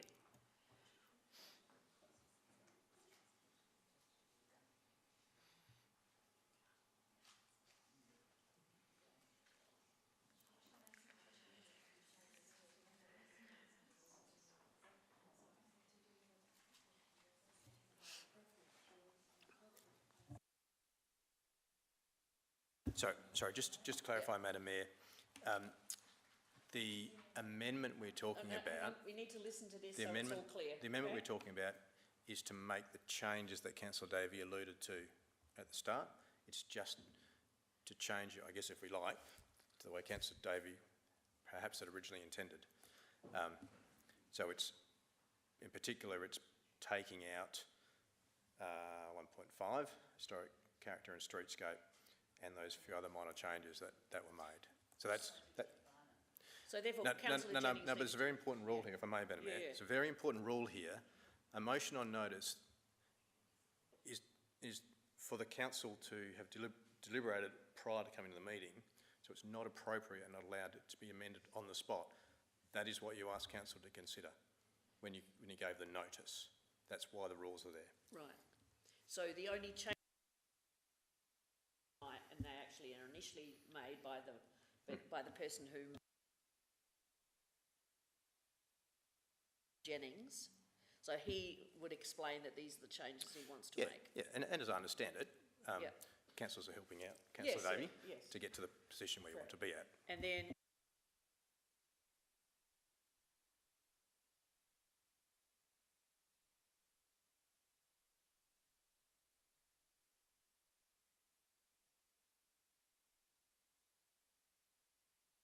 and if you don't wish to, I think we all get where you're coming from anyway, and I think it's already been pretty well explained by Councillor Davey, so don't feel that you need to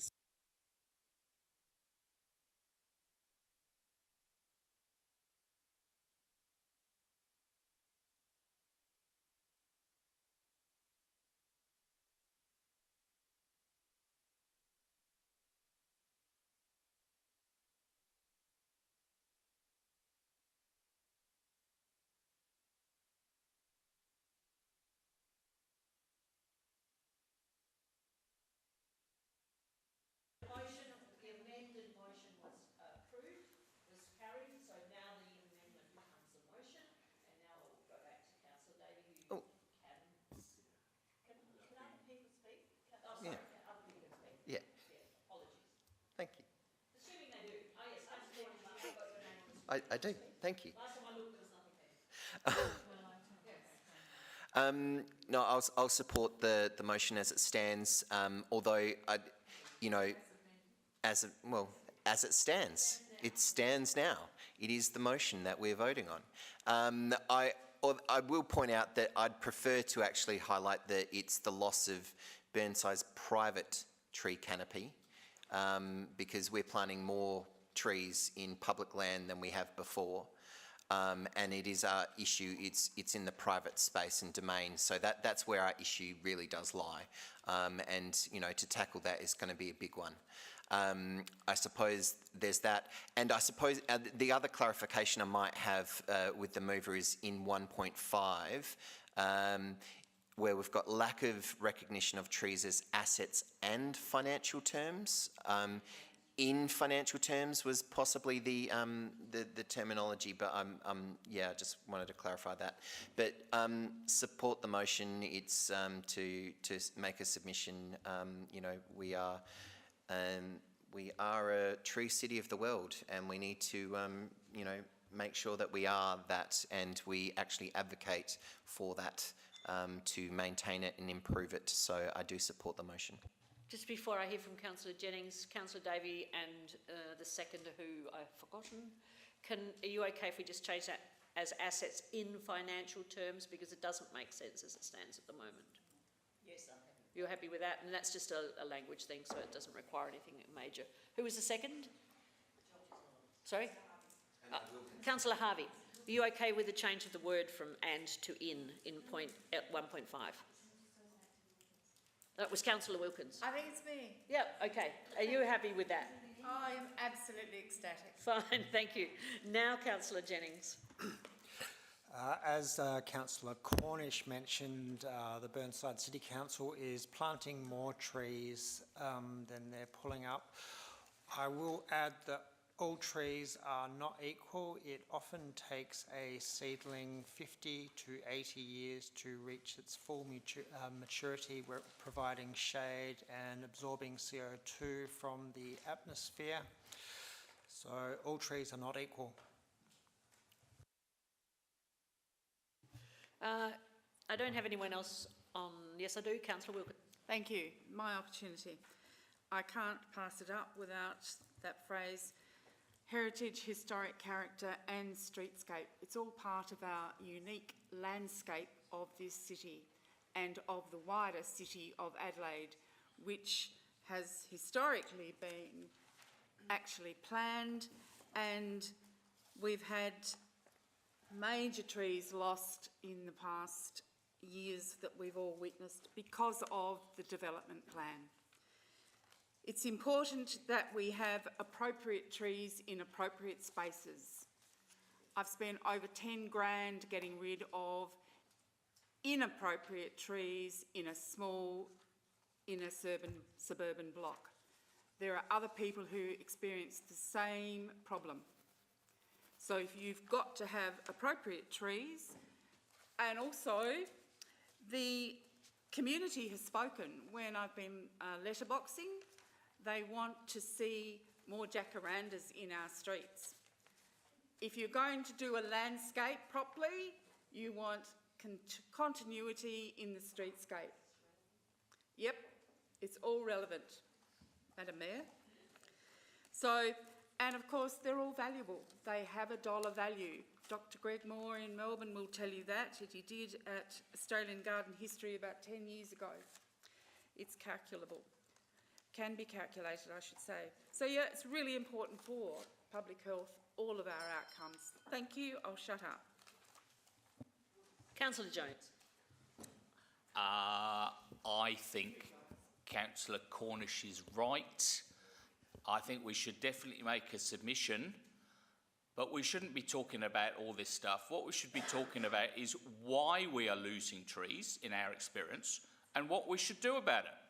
And we don't need to be saying losing trees has a negative public health outcome, because everybody can kind of work that out, but it doesn't really help the committee to get through to them that what needs to be done is for the planning laws to change, to stop subdivisions, and to have smaller minimum coverage requirements, and that is what will save trees in Burnside and the City of Adelaide. Not, frankly, saying that international accounting standards are wrong and we should put trees on the balance sheet and that will magically solve the problem, because it won't, frankly. Because as Councillor Cornish says, it's not council that's losing trees, we're planting trees. It's private land is losing trees, and frankly, my house, whether I put a tree on my balance sheet or not, is going to make no difference to me as to whether I cut a tree down when I'm building my mansion. So I think the motion is wrong. I probably support it, but then again, the CEO is going to make a submission anyway. So I'm really torn, so I'll think about it when the vote comes. The motion does state coming back to council for final. Okay. All right, Councillor Dawes. Yeah. What I was going to say here was that it will come back, thank you Mayor, back to this chamber to have a look at. I believe what Councillor Davies is here trying to do is paint a picture, all right? First of all, paint a picture, But I'm sure the staff will then concentrate on these are the areas that we need to have stronger code compliance.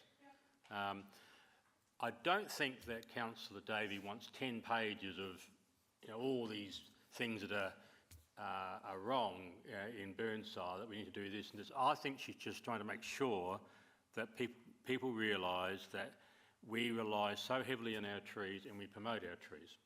So it's a balanced argument. My favourite word is balance. So when we get back the submission from the staff, I'm sure they'll give a bit of balance to showing what's happening in Burnside and what should happen in Burnside.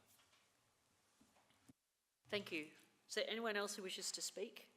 Otherwise, I will go back to the original mover, which was Councillor Davey. Thank you, Mayor. And thank you all very much for your input and the clarification about the new rules. It's all a learning journey. It's an undeniable fact that Adelaide is seeing a reduction in tree numbers across every suburb. The rapid expansion of our city has put Adelaide's urban tree canopy under great pressure, and Adelaide is losing unprecedented amounts of tree canopy cover from both public and private land, resulting in a hotter, less livable city. Backyards contain significantly higher tree canopy cover than open spaces and parks, but this won't last. Most tree loss is occurring on private land as a consequence of development policies. Poorly planned development is increasing urban infill and reducing block sizes, resulting in less space for trees on private land. Although local and state governments are planting new trees, there is simply not sufficient public space available to plant enough trees to compensate for the loss of trees from private land. And I'll just give you a couple of examples in Burnside. McGill has lost 2.08% of their tree canopy, had an increase of 3.9% in hard services in 5 years to 2015. Glenside has lost 2.8% of tree canopy, with an increase of 2.33% of hard surfaces. And the suburb of Burnside, with so many trees, has lost 5.7% of its tree canopy and had an increase of 2.87% of hard surfaces. That's Cedar Woods. Yes, so they're of vital value to our community, and trees play a vital role in our state's heritage and to our community at Burnside. So many historic buildings, streetscapes and landscapes owe much of their character and charm to trees. They contribute significantly to the city's character, we all know this, and help create a unique sense of place for residents and visitors to our city. So that's the backdrop. Councillor Dawes got it in one in terms of setting the scene for us to present to, in our submission, that all the other factors that we value our trees for, and the values they have to our community. So hopefully that will enable the administration to produce a terrific submission for us. I hope you'll support this. Thank you. Those in favour? Those against? Carried. We now move to motions on notice. To urgent and other business. I would like to seek leave of the meeting just to present a very brief letter of appreciation that this council has received from the City of Mitcham. You remember the storm that we had storm event on the 10th of November. We remember that day quite well. It caused unprecedented damage to the hills suburbs of Mitcham, and our staff, our depot staff, contributed time, labour, equipment, resources to help that council with their critical clean-up campaign, which is continuing still a month or more months after this. And the Mayor of Mitcham sent me an email a letter of thanks. It didn't come in time to go in with the papers, and I didn't want to leave it until January's meeting next year to make a comment. And I did pass on verbally to Alan yesterday how much the City of Mitcham have appreciated it, and I did say that I would mention it here at the council meeting tonight. So thank you. It is an example of the way in which some councils do great work to support and contribute their efforts to other councils when there is a disaster. And I know that Mitcham have helped us in the past, particularly back in 2014, I think it was, when we had major damage in Hazelwood Park. Mitcham helped us out, so quid pro quo, and very much appreciated passing that on to the depot staff. I'm actually going to have to leave the meeting at this point in time now, so I'm going to leave it to the CEO to continue. Mayor? Councillor Zing? Is now time to ask a question without notice, or does that go after this, to ask a question without notice? When can I ask that? We've actually missed that question without notice. We haven't got one. We haven't got that. Yeah. Should have been earlier. You can, Where? We haven't got it there. oh, you can ask. Yeah, okay, go ahead. Before I go. Yeah? Oh, now quickly. Thank you, Mayor. Through your worship, I just note in the Burnside focus that was just presented to us then, there's a Chinese New Year event on Saturday the 21st of January. Would I be able to confirm with administration the budget allocated for that event? I think that would have to be a question on notice, that we need to get back to you. Yeah, All right, yeah, is that I'll correct? take it on notice, Madam Mayor. Take that notice, okay. Thank you very much.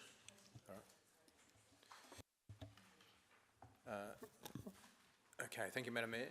So, in the Mayor's absence, I'd just now like to call for nominations for acting chair going forward to finish up this evening. Councillor I wish to nominate Councillor Cornish. Councillor Cornish, do you accept the nomination? Any other nominations? No? Thank you, Councillor Cornish.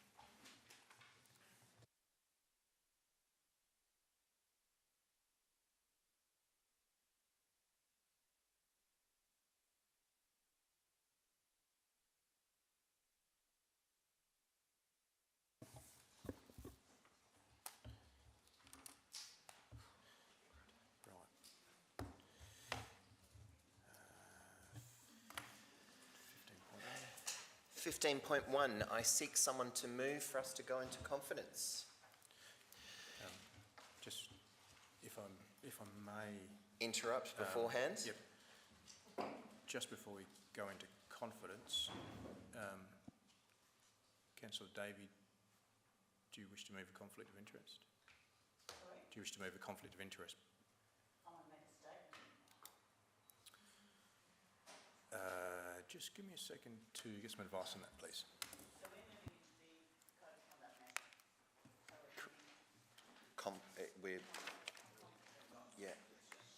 We're not in confidence. We generally do, yes. Did you want to make a public statement before we move into confidence? No. Then it won't be public.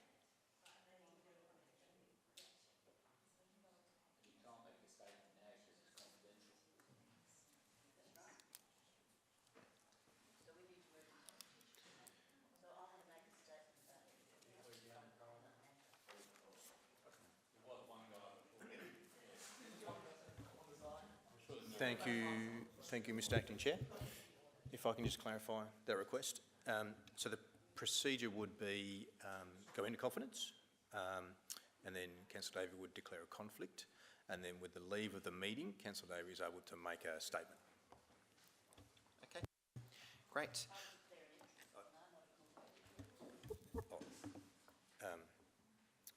Yes, that's correct.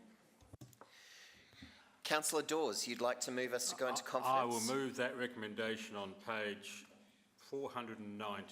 I'll take it as read. Do I have a seconder for that motion? On the buttons, please. Buttons. Thank you, Councillor Wilkins. Seconds the motion. Would anyone like to discuss the motion? No? If not, I'll put the motion. Those in favour?